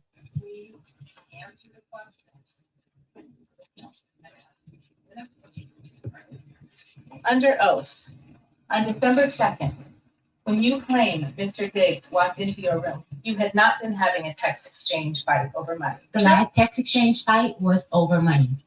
The last text exchange was me saying, you need to pay me out for the rest of the Look how season. she's getting. I'm out of your life. give me the money for my business in that order. That was the last text exchange. His response to me. Thank you, Smokey. Well, man, before we get to his response, why don't You will be getting me out for the season and the money you said you will give me for my business. Wasted my, excuse my language, fucking time being here because you have a, excuse my language again, fucking circus going on. I am out of your life. I am ruining that bitch life.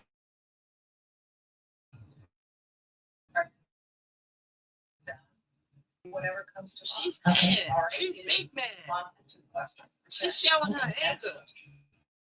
Thank you, Anna. That response that you just read, Thank you, that was actually a Thank you. I response to appreciate something everybody. Steph wrote to you, right?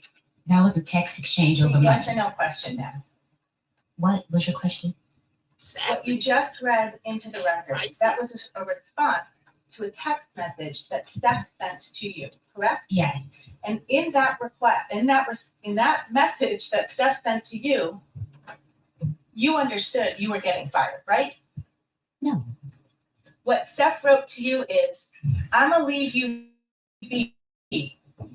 Thank you for cooking for me for this season.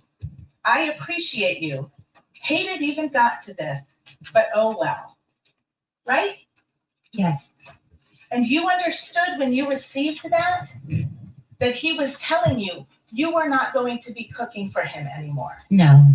You didn't understand that. No. And that's why you responded with, you will be paying me out this season and the money you owe me. No. Because you knew you were about to lose your job, right? I was not about to lose my job. You didn't understand, I'm gonna leave you be. Thank you for cooking for me this season. I appreciate you. Hate it even got like this as a sign that you were about to. It sounds like a grand firing to me. What it sound like to you? She said, no, I wasn't fired. Girl, you was so fired. He said, thanks for cooking for me this season. If that's not a grand exit, I don't know what is. To lose your job? No. In any event, you didn't tell Officer Ellis on December 16th when you reported this assault any of that, right? The last text message was about money. The last back and forth text message was about money. Money he owed me for not finishing out the contract, and money he owed me that he said that he would invest in my business. I took a lower pay because Stefan agreed that I will have chance to work on my business by working with him. Is that?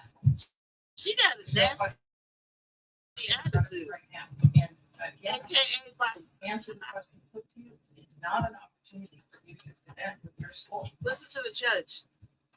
Listen to the judge. You told other falsehoods to Officer Ellis, didn't you? Not to my knowledge. You told Officer Ellis that you had injuries from this alleged assault, right? I told him I had bruising, meaning redness, and soreness on the throat. She had redness. You told him you had bruising on your neck, right? It was like red. It wasn't like purple bruises. On the incident report, pull that up. You didn't. Now, if I had purple bruises on my neck, everything in Miss Knockout's room, all alleged. If I had purple bruising on my neck from a superstar ball player, right? What would the first thing that what do you think the first thing that I would do? Somebody put in the comments, what would be the first thing that you would do if you got stranglified by a superstar, $1 million doggone NFL star? Exactly, AB. I'm going to take some pictures. Where's your pictures at, girl? Where's your pictures of your bruises, of your purple, blue, red bruising? Where's the pictures? You ain't got no pictures, girl? You, JC. But listen to let's look at what she does next.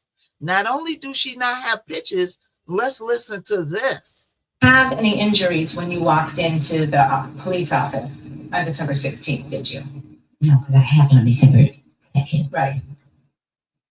So any injuries that you would have had, you had a reason for why they weren't there, right?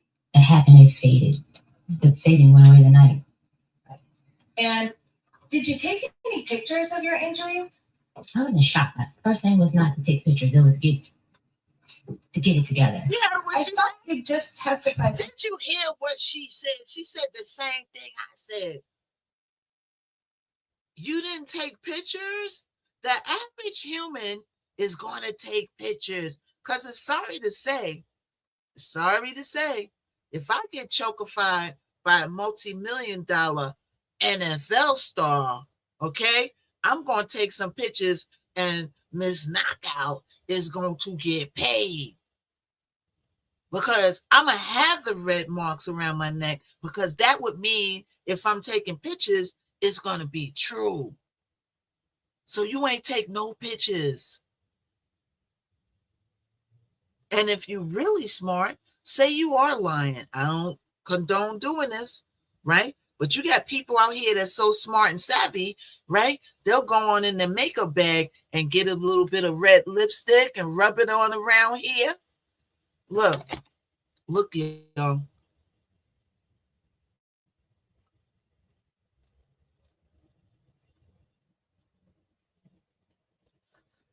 Oh, Lord. Girl, you done fumbled so many bags. You fumbled so many bags. We don't know. We don't come back to New York because you don't know.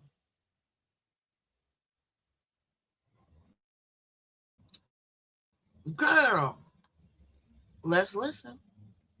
Oh, that you had just received a text message from a woman named Anna, right?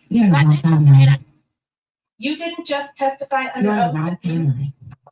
You didn't just testify under oath that you were sitting on your bed, reading a cookbook, got a text message from Anna, and Mr. Diggs walked into your room?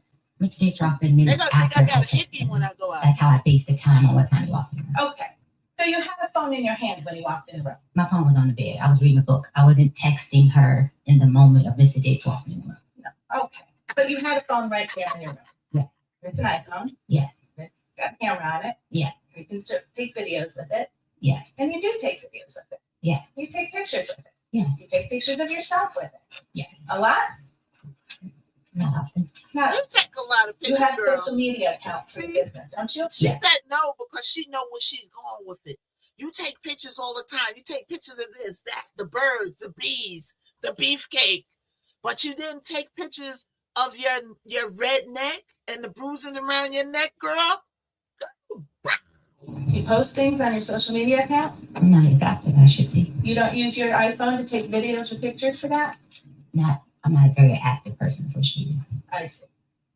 But you certainly had a phone in your room when you claim you were violently assaulted and injured, right? That has nothing to do or justify the reason I was attacked. It's a yes or no question then. Yes, I had a phone. You took no pictures of your face? Or That has nothing to do. I need to finish my question. Okay. You took no pictures of your face on December 2nd, did you? No. No pictures of your neck on December 2nd, right? No. No pictures of your chest on December 2nd. No. You said Mr. Gates hit you across the face. Did you have any marks on your face? No. You understand Mr. Diggs is a professional football player, right? Yes. He's an elite athlete. I don't know. He's happy. You don't know that he's a Stephon Diggs slapification. Thank you for the galaxy. Thank you, Tanawana. How are you? So what I already know where she's going with it before she even get there. Stephon Diggs works out every day of the week. He is a professional ball player, superstar ball player in the NFL, right?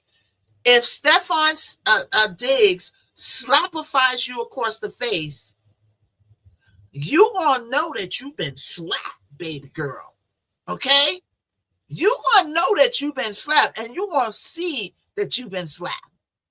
It's gonna be the slapation of slapations. The slap is gonna be slapping. And you got no pictures. You might have a couple of teeth loose. Girl, come on, girl. So you athlete? Yes. Okay. You should. And you testified he slapped you across your face, Yes. and you had no marks from it. I was red. I was red. I'm lighter complexion. Bruises, they get worse over time. Do you agree with me? It surely do. It was redness. It wasn't bruises. Hang on. That is, And that is very true. When you fall and you get a bruise, when you fall at first, sometimes you didn't even see nothing at first. And then as that next day go on, don't it be turning black, blue, purple, right? The next day, that bruise or whatever that day, you know, if you fall or you get slapped or whatever, it's worse the next day. You still got time to take pictures, girl. And you still, so you said you was in shock. Okay, you was in shock the first instance of the slapation. All right. But what she's getting at is bruises get worse as the days go on. So you still had time to take pictures, girl.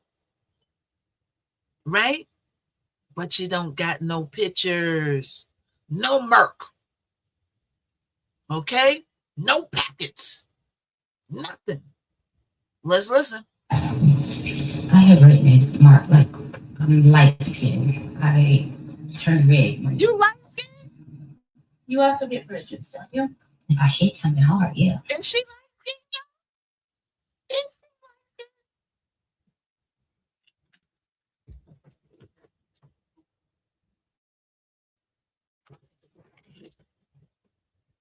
Is she light skinned? Is she? Oh, she's light skinned. Oh, maybe it's just okay. Maybe Lisa said no. Maybe it's just the camera. And bruises get worse over time, right? Thank you for the heart. Thank you. I'm not sure. Thank you. I don't get bruises a lot. I don't recall. Do you recall telling Officer Ellis you were bruised? Wait, hold on up. December 2nd? Hold up. I seen something talking about people. They talking about thousands of Americans are warned to shut the windows now as fumes of hazardous air. Oh, in Arizona. Oh, if you in Arizona, they telling you to shut the. What's going on out there in Arizona? If you in Arizona, they telling you to shut the window. You know what I'm saying? See, you got to watch out. Trump going down the road messing with those people, but that's another story for another day. Trump got a lot. He got another. Nope, don't say the name. The man that starts with a T got a lot going on. A lot going on. Okay, let's listen. My idea of bruising is hurting. I was red. It was redness. My face was red and on my chest was red. I didn't turn purple or pink or anything like that. It was redness. It was a pig. Because you didn't have any injuries when you walked into the police station on December 16th, Officer Ellis actually sent you a form to fill out to describe the injuries that you said you had on December 2nd, right? Yes. And you filled out that form, right? Yes. And you didn't do it on December 16th, did you? No. He actually emailed it to you, and you took 2 days, and then you emailed it back. True? Yes. Okay. And on that form, you put that your chest and throat were very sore days after, right? Yes. And you put that you had redness, tenderness, pain, and bruising on your neck, right? Like I said, bruising for me is redness. It was sore. It was redness. Well, you felt faded away, and literally, like maybe by the next day, if earlier than that. Ms. Adams, when did you learn that the defense had provided videos of you to the Commonwealth? Maybe yesterday or Friday, I think. Sometime last week when I spoke with Drew. So last Thursday, you met with Mr. Virtue to prepare for your testimony, right? Yes. And you met with your lawyer as well, right? Yes. Your lawyer is representing you in an effort to get money from Mr. Diggs. True? My lawyer's representing me my workers' comp claim, the injuries that I received on the job that Mr. Diggs refused to pay for. That's what my lawyer's representing me for. Are you sure about that, ma'am? Okay, everybody that's coming in, this is the woman who put the case on Stephon Diggs, who is Cardi B's baby father and ex-boyfriend, and she claims that they got into it and he came in the room and strangled-flied her into the point where she passed out and peed on herself, right? But it's coming out that she was cut out of Art Basel, and then she sent text messages around talking about who he's sleeping with, all the people he's sleeping with, and that she gonna ruin this girl's life, but she deleted that message, right? So she's on the stand with her shenanigans, okay, going through. AB, what you laughing at, AB? She going on on the stands, you know what I'm saying? And then once in a while she has a conundrum and she goes, and my last relationship when I was being abused, and the judge is like, girl, ain't nobody asked you that. Okay? And she's going on through the motions, and then she got slapified by an NBA player, world-renowned NBA player with the strength. I used to date a ball player. When he used to take off his shirt and I touched his stomach, it was like cast iron. His stomach was like iron. I used to call him Iron Man. Right? So you know, Stephon got the slapification of all slapification. You get slapped by if you get slapped by Stephon, your face is probably going to stay sideways. This man is tackling 200-pound people, and he slapified you, and you don't have one bruise on your face. Girl, bye, Felicia-ification. Let's listen. So we listening to the Stephon Diggs case. I got my woman from workers' comp. Carla said no. We'll come back to that. Let's stay with the form. You told Officer Ellis on December 18th, so now 16 days after you say you were assaulted, that you had redness, bruising, and soreness on your chest, right? I told him that I wrote that. Well, you wrote it in a form. You took your time and you chose which answers to give. Yeah. Right? Okay. And you told him your shoulders were red and very sore. Everybody, come on. This is Stephon Diggs' case. Right? Right.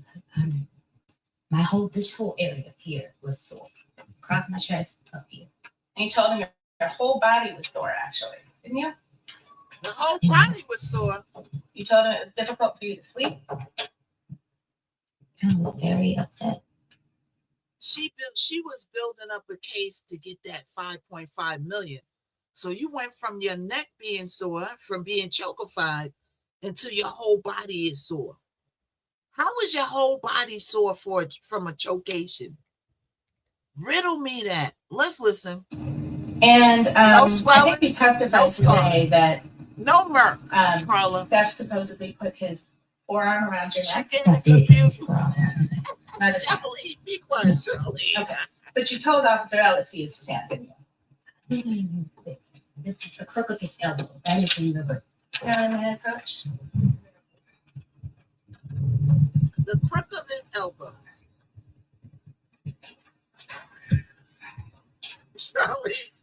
Charlene is funny. That's the form that you filled out over a course of 2 days and sent back to Officer Ellis, true?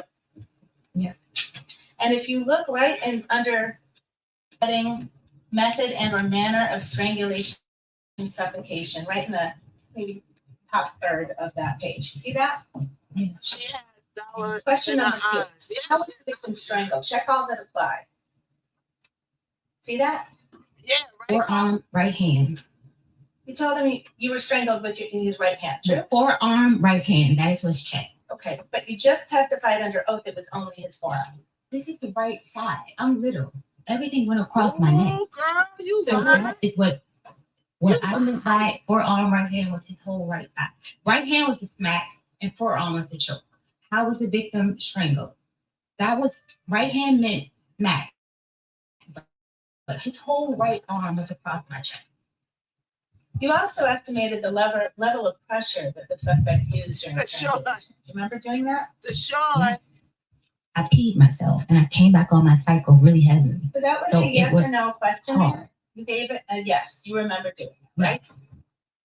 And you had a choice. Low is a 1. That's the only part, though, not for nothing, is kind of believable. Because if Stephon Diggs slaps the crap out of me, I think I'd probably pee on myself, too. Let's listen. And 10 is a high. See that? Yes. What'd you pick? 10. 10. Yes. You said Mr. Diggs is 6 feet tall. He's actually 6'2", right? I don't know. You don't know how tall he is? You've known him for 4.5 years. I don't know. He's taller than me. Way taller than me. Okay. The reason why she don't know how tall he is, because when you're laying in the bed horizontally, you're the same size. But let's go. And you know, he lifts weights every day, right? Every day they do. He takes hits from 300-pound men, right? That's for his what job. True? I guess. Do you know that? No, I don't know what his role is. I thought he ran the ball. I don't know if people, I'm not sure what he does. Games that Steph Diggs has played in, have you attended? I don't know football. I don't watch it to know what. I've attended a couple games. The question was, how many of Stephon Diggs' games have you gone to and watched? So you attended a couple of days. You was out there, even if you watch one game, you know that they go out there and they get hit. Girl, stop playing in our face. You know what I'm saying? And plus, if I was Stephon Chef, I'll be at the game. Every doggone game I will be at. Every game. You know what I'm saying? Hello? Going to, maybe 4. And you don't know that he gets tackled in that game? Right now, Domino's has half off people. Ooh, mine's here. Later. Get your kiddo back to play. So she went to 4 games and she didn't see nobody get tackled, y'all. Stevie Wonder could see that they get tackled in the game, girl. What's wrong with you? So after doing my Stevie homework, I Wonder found could see a that. tool that actually works. This one right here. Girl. Super straightforward. I just give it a All right, everybody, keep tapping fine, keep sharing fine. We might ask, we're gonna get through this. All right. Thank you so much. Thank you for the hard hands. Thank you, Sheena. Hey, how you doing? All right, everybody coming in. We're looking at the chiffon. Thank you. Everybody that comes in and said my hair is so beautiful. Thank you so much, Aliska. Thank you, Aliska. Okay, we're gonna get back there in a minute. They putting a lot of commercials on this because they know everybody's watching this. Cardi B watched it. I think Cardi B said something about it. Okay, let's watch, y'all. Let's watch. Let's watch. I don't watch it. Honestly. I'm just there for the vibes. I don't really know what's going on in football. I don't know the rules. I think you will agree with me, that if Stephon Diggs used 10 out of 10 force on your neck, It was 10 for me. For my little body and what I couldn't breathe, it was a 10 for me. the question was, estimate the level of pressure that the suspect used during strangulation. It felt a 10 to me. I could not breathe. So you chose to answer a different question than the one you were asked. This questionnaire is about me. Why wouldn't I answer it about me? This is not a questionnaire that's I don't know how to say it. A global, this is about me. This is what happened to me. Okay. But you will agree with me, hypothetically speaking, if Stephon Diggs used 10 out of 10 strength to choke someone, anyone, that person would have bruises on their neck. I would not agree. You will agree that if Stephon Diggs used 10 out of 10 force to choke you, you would have bruises on your neck. Check.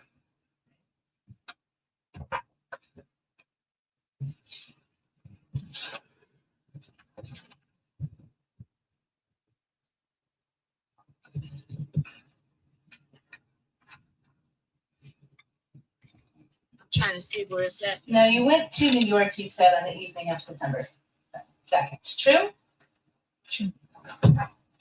And you stayed there until December 9th. Yes. You had your phone with you all week. Yes. You took messages, you sent text messages. Yes. We know that because that's when you started talking about your money, right? I did what? You testified. I asked for my money. I didn't talk about money. Oh, she gets I sassy asked for at him to times. have Look how finance sign sassy off she the gets. pay. My mistake. Thank you. We'll get to that money too. And you didn't think it was important to record your injuries or take photos. No, I was in shock. This is someone that I love that put his hands on me. That was not my first instinct, was to go and take a photo. Sure. And then December 3rd, you didn't take. So listen to what she just said. She said, this is somebody that I loved that put hands on me, right? Didn't she just say a little while ago that she wasn't in love with him like the rest of them? Who else heard that? Or am I going crazy? You just said that you wasn't in love with him like the rest of them. And now you saying this is somebody I loved. Like, girl, you need to get it together, girl. You need to get it together because you looking like Boo Boo the Fool out here. For real, for real. Let's listen. She confused. Right. No. On December A 4th. very complicated relationship. No, I did not take photos. You didn't take any videos. No. You didn't go to the ER. No. You didn't go to a walk-in. He already had to pay my medical bills. Why would I go get more medical? Objection, Your Honor. Move to strike. So he already paid her medical bills? You didn't take any medical attention, right? Unpaid medical bills. Your Honor. What she said? So she said you didn't seek medical attention. Now that's big right there, right? That 100K is still on the brain that she didn't take. Yeah, she should have took that 100K and ran for the hills. Because girl,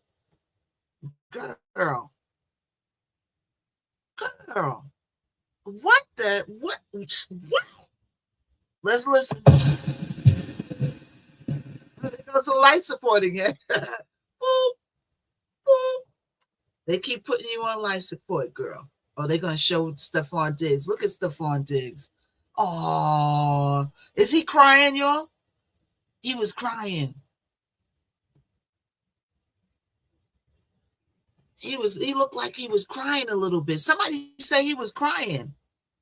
At the end of the day, Stephon Diggs is still a YN. Not making an excuse for him, but he's a young brother going through all of this and then playing football. The NFL stuck by him. The NFL said from the beginning, we're going to stick by him with this case. And they did right because he came out, not getting charged. You know what I'm saying? But he could have lost his career behind this. This ain't no game. People dream about getting in the NFL. To be able to ask you questions. Okay, I thought I was still answering the first question that you said. You didn't let me finish. Oh, they go to judge. So let her ask her question. All right, and then answer the question. And there is feeling that you're not getting a lot of negotiate, but take the question. You didn't tell them anything about being a talker. These are not people I trust to tell anything of that nature to. They're just people that you trust to spend a week with. These are people that I met through Stephon Diggs. I had no choice because they wouldn't have had no money. I thought you just testified you had a ticket to Atlanta. That Sonny brought. And then you changed on December 2nd, right? Yes. And then you changed. How you ain't got no money, girl, and you making $2,000 a week? What you doing? Smoking? Why you ain't got no money? If I'm making $200, $2,000 a week, and you ain't got no money, what? Your ticket to Atlanta to go to New York Yes. with Shine and Sunny. I'm sorry, with Shy and Tyler. She acts like she's the lawyer, right? So you did have someplace else. I changed the ticket because I didn't have money for Ubers to get home in Atlanta. Shy was going to pick me up from the airport. What you doing with all that money, girl? A month? I think it's $2,000 a week. I didn't have a place to stay. I given up my place to stay with Stephon Diggs. So I didn't have money for a hotel or Airbnb to go home to Atlanta. Shalaya said, "Go rattle those pants." You've traveled with Shy before, right? Yes. You went with her to Trinidad. Let me look at my notes. Yes. I'm almost You're actually friends with her, aren't you? Associates, Right. co-workers. Well, you traveled to another country with Shy. It's levels to friends. It was a co-worker. I just met Shy in August. Did Steph go on that trip to Trinidad and Tobago? No. Okay. And it's $2,000 a week, y'all. $2,000 a week, and this girl ain't got no money. What are you doing? What are you doing? Are you a sea head? Why you ain't got no money? What is you doing at $2,000 a week? Please, at $2,000, if I was making $2,000 a week on the job, I'll be balling. Later, Miss Knockout. Later, Dreamer. Later. I'll be balling on a low-key level. I will be balling. What? You talking about you ain't have money for Uber? Huh? That was in the fall of 2025. Yes. And then you went on another trip in the fall. And she was like, exactly. Shy, right? And you living in this man's house, and you getting free food, and you cooking, you getting free D, all right? You getting $2,000 a week, and you ain't got no money. No, I didn't go on a trip. I was told to leave the house, so I went to stay with Shy because I didn't have anywhere to stay. Okay. And Shy picked you up in her car, you said? Yes. And can you describe what the inside of her car looks like? The white car, I think it's burgundy or something like that. So the outside is white? Yeah. And then the inside is burgundy. If most as I remember, I can't say exact. She was partying. She had something. And Shy has a dash cam right in her car, doesn't she? Not that I'm aware of. You didn't see a dash cam in her car? No, I saw like where you see the speedometer and stuff like that. No, not down on the panel where people look when they're driving. Up on the top of her car. There's a bar on the top of her car with a dash cam on it, right? No, I didn't see that. You didn't see that. No. Did Shy ever tell you that she had a dash cam in her car? No. Did you know that you were being recorded on that dash cam on December 2nd? No. Did you know you were being recorded on December 3rd? No. You know now you were recorded, correct? Yes. And you've seen the videos that came from Shy's dash cam in her car, true? No. Oh, you haven't seen them yet? No. Your Honor, permission to publish Exhibit 5. She's in that car like this. Yeah.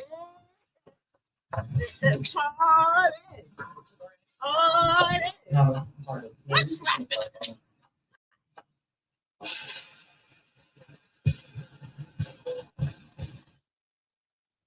Are we going to see the video? Are we going to see the video? She was in that car, boy, getting loose. See? With friends like that, who needs enemies? Your friend done gave him the doggone dash cam video. Wow. Okay. Oh, they played it yesterday. Oh, okay. Can we see the video? Yeah, they're not showing it. Yeah, we can find the video, so we'll find it. We'll find the video later. So look. Since they're watching the video, let's skip a little ahead. And if they will do this case and I turn it down, there they go. I can't see. Damn, she all messed up. They got video. Oh, they showing the video, y'all. We going to the movies. We going to the movies, y'all. She testified that you first became aware that there were videos of you last week. Yeah. Everybody keep tapping. Show us not how some love. We got 110 people in the room. All right? And we got 56 over here. Everybody show some love. Keep tapping. Keep sharing. And bless her find this knockout so she won't be broke about. They showing the video, yo. I want to see what she's doing in this video. I don't know. Were you able to see that person in that video? If not, we can play the whole thing. Okay.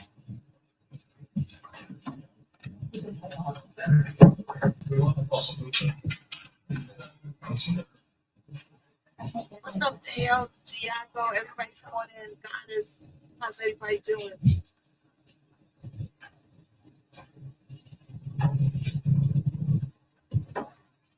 So while this is playing, do you recognize that person on the video as you? Yeah. And you're sitting in the front seat of Shai's car? Yeah. And this is you when you were just after you were picked up from LaGuardia Airport on December 2nd. So Shai is the girl that she went to see in New York, right? And now this is her getting picked up from LaGuardia Airport. Right? Yeah. Was there someone else in the car to your memory? No. I'm sorry? No, not. Okay. Did Tally Moses also get picked up from LaGuardia just after you? No, she got picked up from the boyfriend's house. Okay. But she was eventually in that car. So Shai was driving the car, is that right? Yeah. And then you're in the front passenger seat as we see you. The girl is going to take the stand. Yeah, we probably get to that tomorrow. I'm coming on early. Tomorrow. Sorry? Behind Shai? Okay. And this was all on December 2nd. This is the day you say you were violently assaulted. Yeah, that wasn't justified. Prove that I wasn't assaulted because I learned how to say face. Okay. Mr. Catalog, can we also show the next video?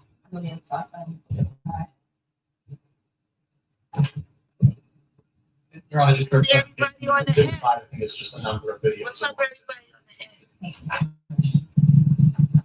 And do you recognize the person in this video? Yeah. And that's you in Shai's car again? Yeah. And this is the next day, right? It's December 3rd. Do you recognize that?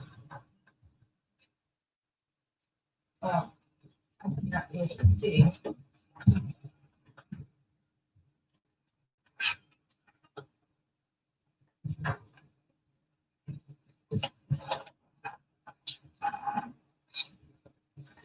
I'll give you Mr. Pedalow's this month to the 5 also. Those are. Nothing on her neck. I should have marked it. Nothing on her neck. Do you recognize that person too? She fumbled all over that. Yeah, she did. She did, Lisa. She did. Say you don't remember if that's what date that is? Karen, I'm sorry, I approached him later. I could direct your. I didn't say I didn't remember. So she gets sassy. Oh, I can't tell the day. I don't remember. I was in the car paper of the week. Okay, you're telling me it's something. If I can direct your attention to this line right here.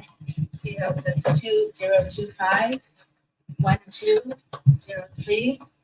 Do you know what that means? Okay. But this is you on your New York trip with Shai in her car. On New York State with Shai.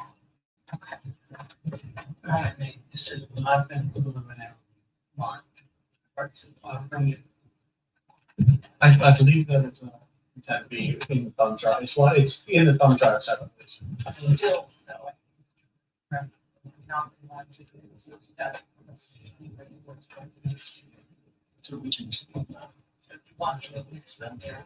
I have no objection to those stills being marked at 6 and 7. Thank you. This will be exhibit 7. Yes, thank you, Mr. Cole. This is. Yes.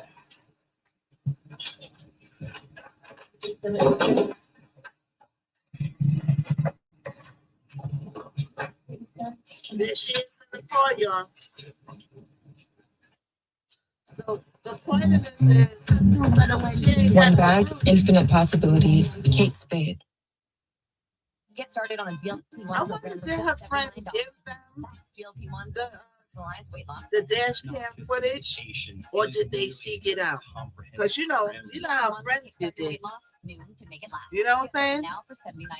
They be like, girl, they volunteer to take to the doggone court. Just, you know what I'm saying? Just to see you not get the money that they ain't get. AI chatbot for customer service. Upworks AI comes through. All right, everybody. Everybody type a fine. Everybody share a fine. Perfect person for the Okay. He should have. Hancock said that he should have knockified her out. Now we don't condone violence, Hancock. We don't condone violence. Wars. Donald Trump and Benjamin Okay, Netanyahu and we never don't started condone men wars hitting alone, women. and they must end it now. Hancock. In Congress, Okay? I won't vote for one We more do not cent condone men of hitting illegal women. war. We should be using your tax dollars to fund Medicare for If all. a man hits a child care, woman, we see and what affordable happened to housing men here that at hit home, women. not more death and destruction abroad. I'm Dan Goldman, and I approve. All right, this everybody. message. We get ready to New get back Yorkers to it in a are minute. dumb. Okay, we back in it.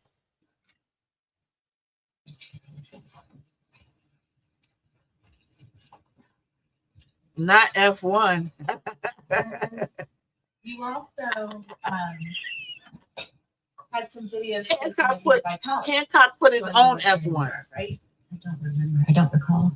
Do you remember? Well, first, you, Shy, and Tali all stayed in Brooklyn, in New York, from December 2nd to December 9th, right? Yes. And you all stayed in the same bedroom. Yes. Slept in the same bedroom. Yeah. And we're together a lot of the time that week. True? Mostly, yes. Okay. And there was one night where you and Tali were kind of goofing around with the video and taking videos. Do you remember that? I don't recall it. Okay. Mr. Kettlewell, can you play Exhibit 8? And you gonna recall now, girl, because they gonna do. pull it up. I would move Exhibit 8 into evidence. It's a video from December 6th. Thank you. No objection. That's the record. Party. What Bruce? Well, look at her dancing. Do you recognize the person on that video? Yes. Who is that? Me. And that's in Shy's bedroom, right? Where you and Tali and Shy spent the entire week, right? Majority Tali would sleep on the couch some days. Sorry? Tali would sleep on the couch some days. She would look like Michael Jackson. But in that video, that was Tali was videoing you, right? Okay, I don't recall that. You don't remember that? Yeah, but we were up there. Mr. Kettlewell and I would move in Exhibit 9, which is another video from that same time. December 6th, 2020. Let's see what she's doing in this video. What you doing? She was dancing in that other video. She was like, what bruises? What?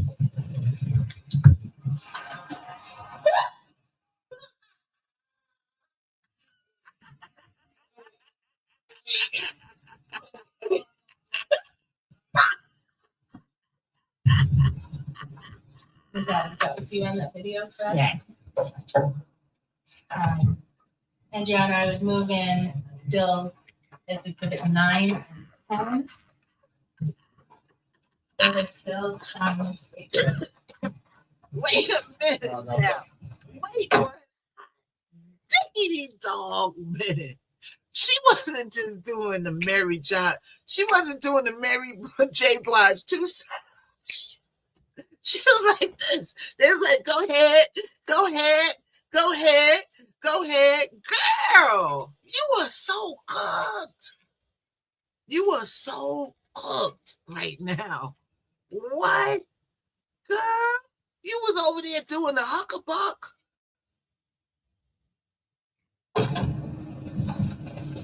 They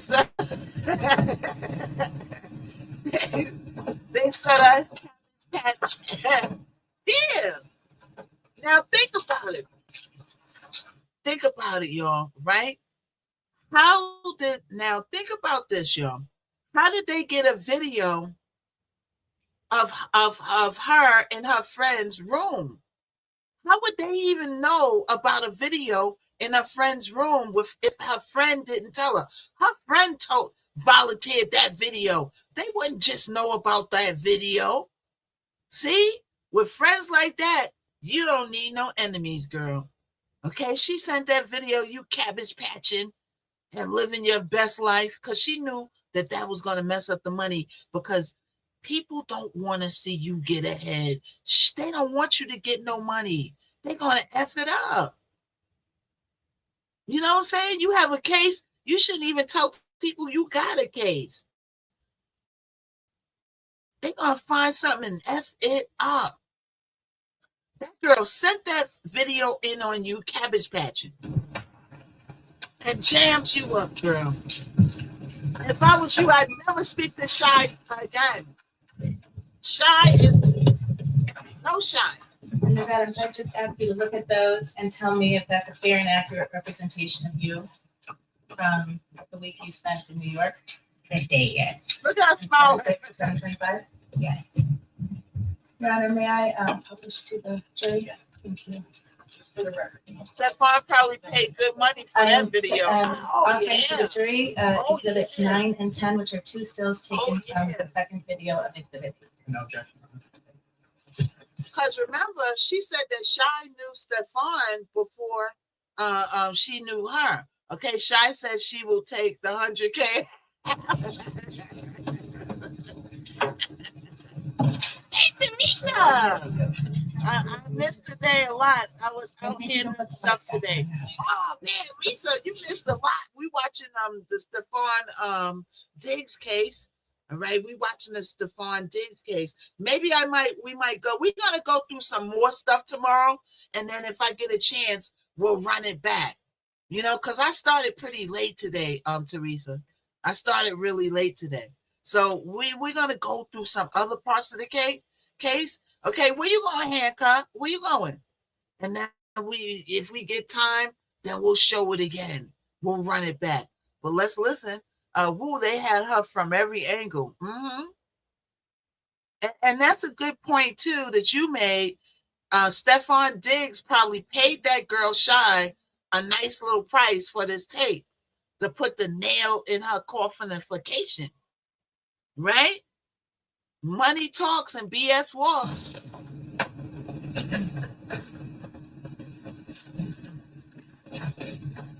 Now, Steph and his group got back from Miami to Teacher. get him home on December 7th, correct? I'm not sure the day he got back. I got back on I'm sorry? Tuesday. Well, it was late in the night.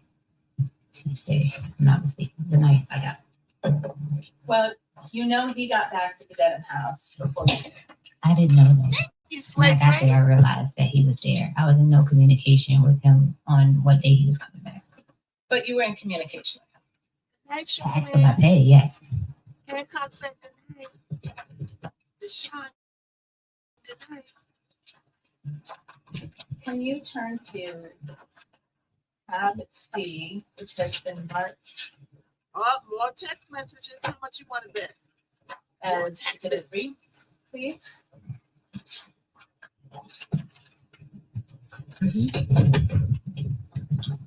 And you testified about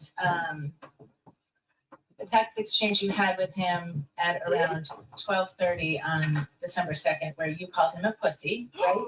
Yes. And then he said, "Show me if I'm pussy," and you said, "Will do." Yes. Right? And then if you turn the page, Elma, read the test. if you look to the next message from you, so in exhibit 3, there are bubbles, right? There's blue bubbles you see and green bubbles. Yes. And do you understand the green bubble to be Steph Diggs' messages? Yes. And the blue bubbles to be your messages? Yeah. Okay. And if you look on the page, I hope you're on the right page. It ends in that number on the bottom right corner at 118. Do you see that number? On my approach? Yeah. They zoomed in on the neck, y'all. They zoomed in on the neck. And she's showing the pearly whites. She living her best life.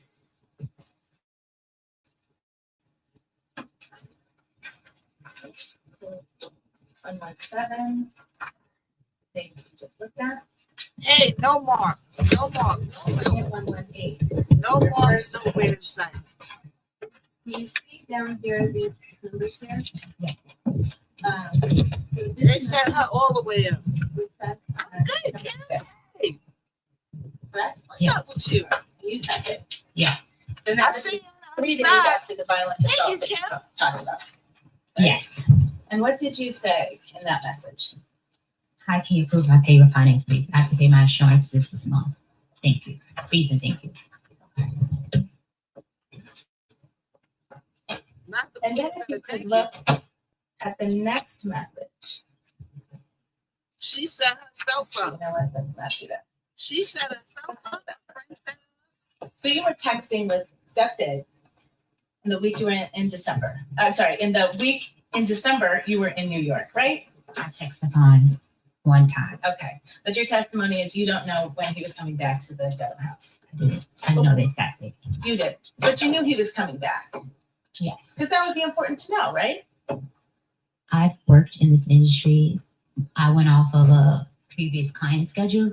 They normally will return on Tuesday. So Well, I was in guest mode. But the last time you saw Steph Diggs was when he was assaulting you, you said. That wasn't the last time I saw Steph Diggs. I stated here that I walked in his room after the assault before I was leaving to give him his birthday. That's right. Yes. Okay. You gave him a birthday gift after the assault. We were friends for 4.5 years with a very complicated relationship. Okay. Diggity dog.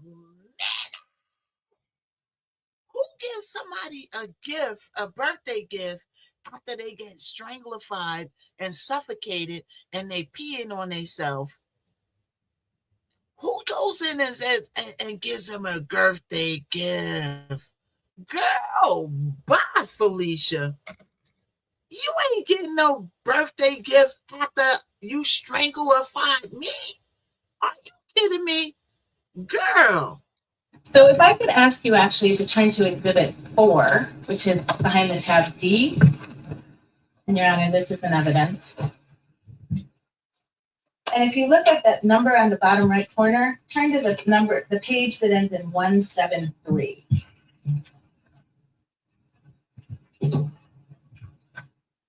Thank you, Slade.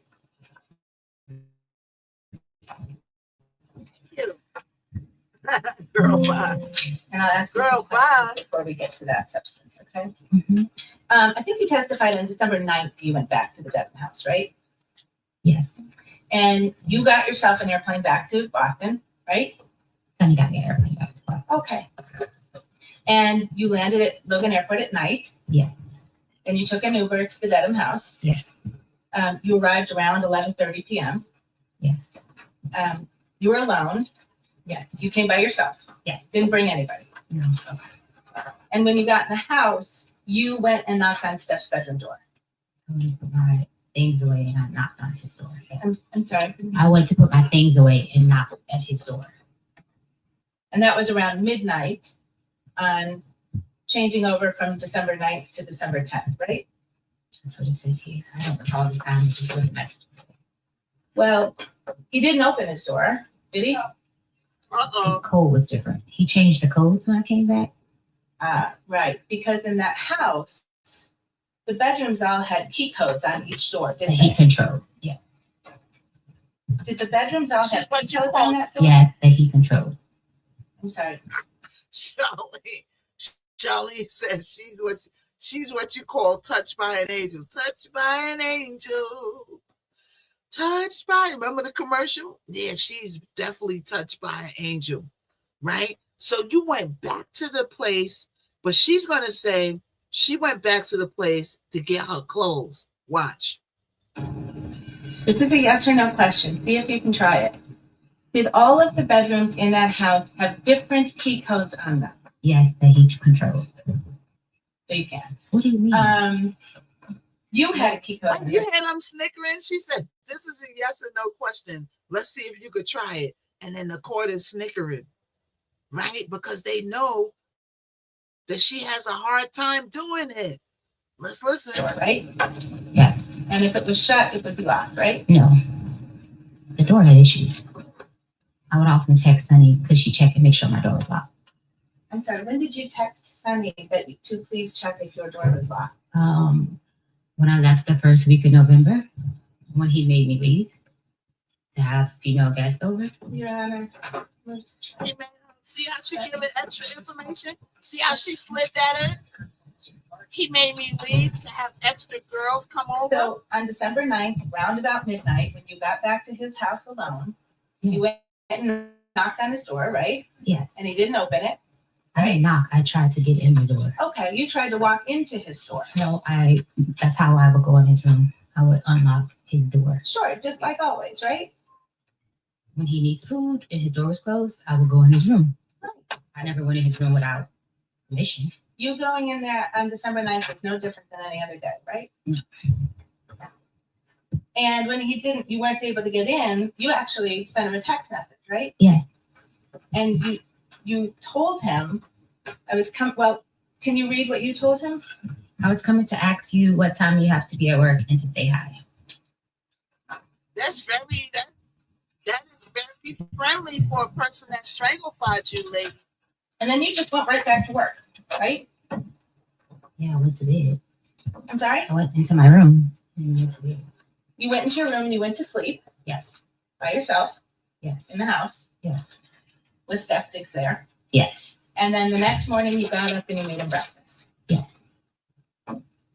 Is this the fourth? Now you told Officer Ellis when you reported the assault strangulation that you left your position on December 2nd. Do you remember that? I was saying I left the house, then leaving my position. I was really going back to get my things. I had no plan.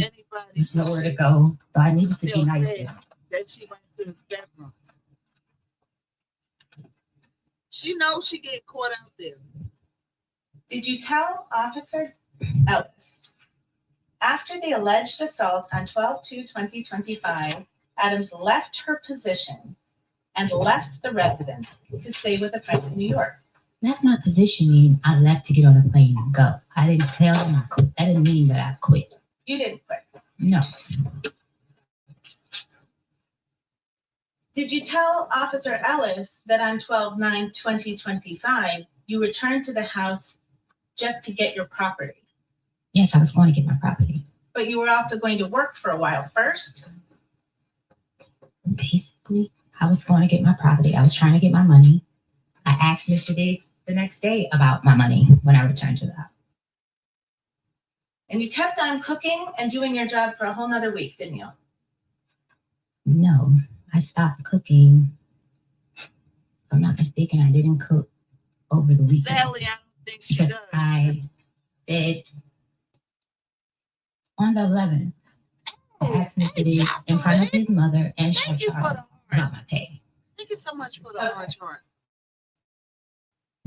That was another text. I'll ask a different question. Okay.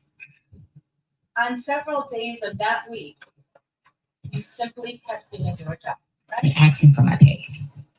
That's a yes or no question now. Yeah. Yes. You kept doing your job. Yes.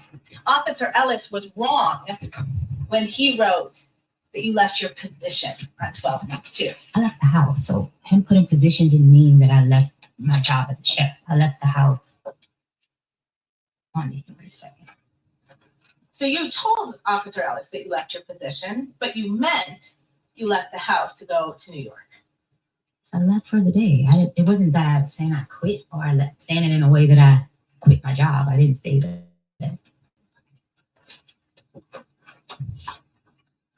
You've mentioned Mr. Diggs' assistant Sunny a couple of times, right? Stealing Sunny, yes. Okay. Stealing Sunny, that's what he calls it. Stealing Sunny. I moved to strike, and I'd ask that the witness be instructed to please answer a question. Why would you call her that? Her feelings got in the way, right? Okay. She called her stealing Sunny. So now listen, y'all, don't bite me. Okay, I stayed to the last second, but I got a meeting at 8:00. All right. So we are going to continue this tomorrow. All right. I tried to I tried to stay to the last second. I got 1 minute to get to my meeting. All right. So we will come back at this early tomorrow, and we're going to play different parts of the case. And if we have time, we'll replay her part, right? Because I'm going to start early in the morning tomorrow. I start way earlier. Today I couldn't because I had to run around, but now I got a meeting and I stay here to the last second. All right. So we're going to come back at this tomorrow morning. Let's enter Y to the Tubesy. All right. Everybody on YouTube, watch the playback. If you missed anything, watch. Is the Miss Knockout Show on the airwaves? So like, if I share, if I bless, if I the flow. Is the Miss Knockout Show? Now you already know. Hot topics, music, info, and more. If you ain't tapped in, what you came here for?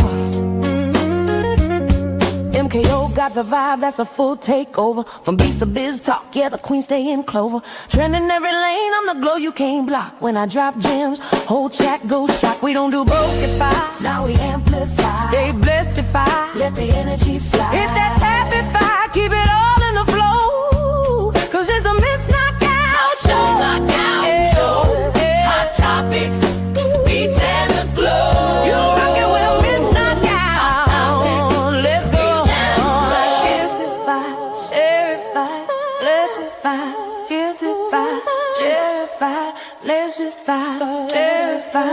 Let's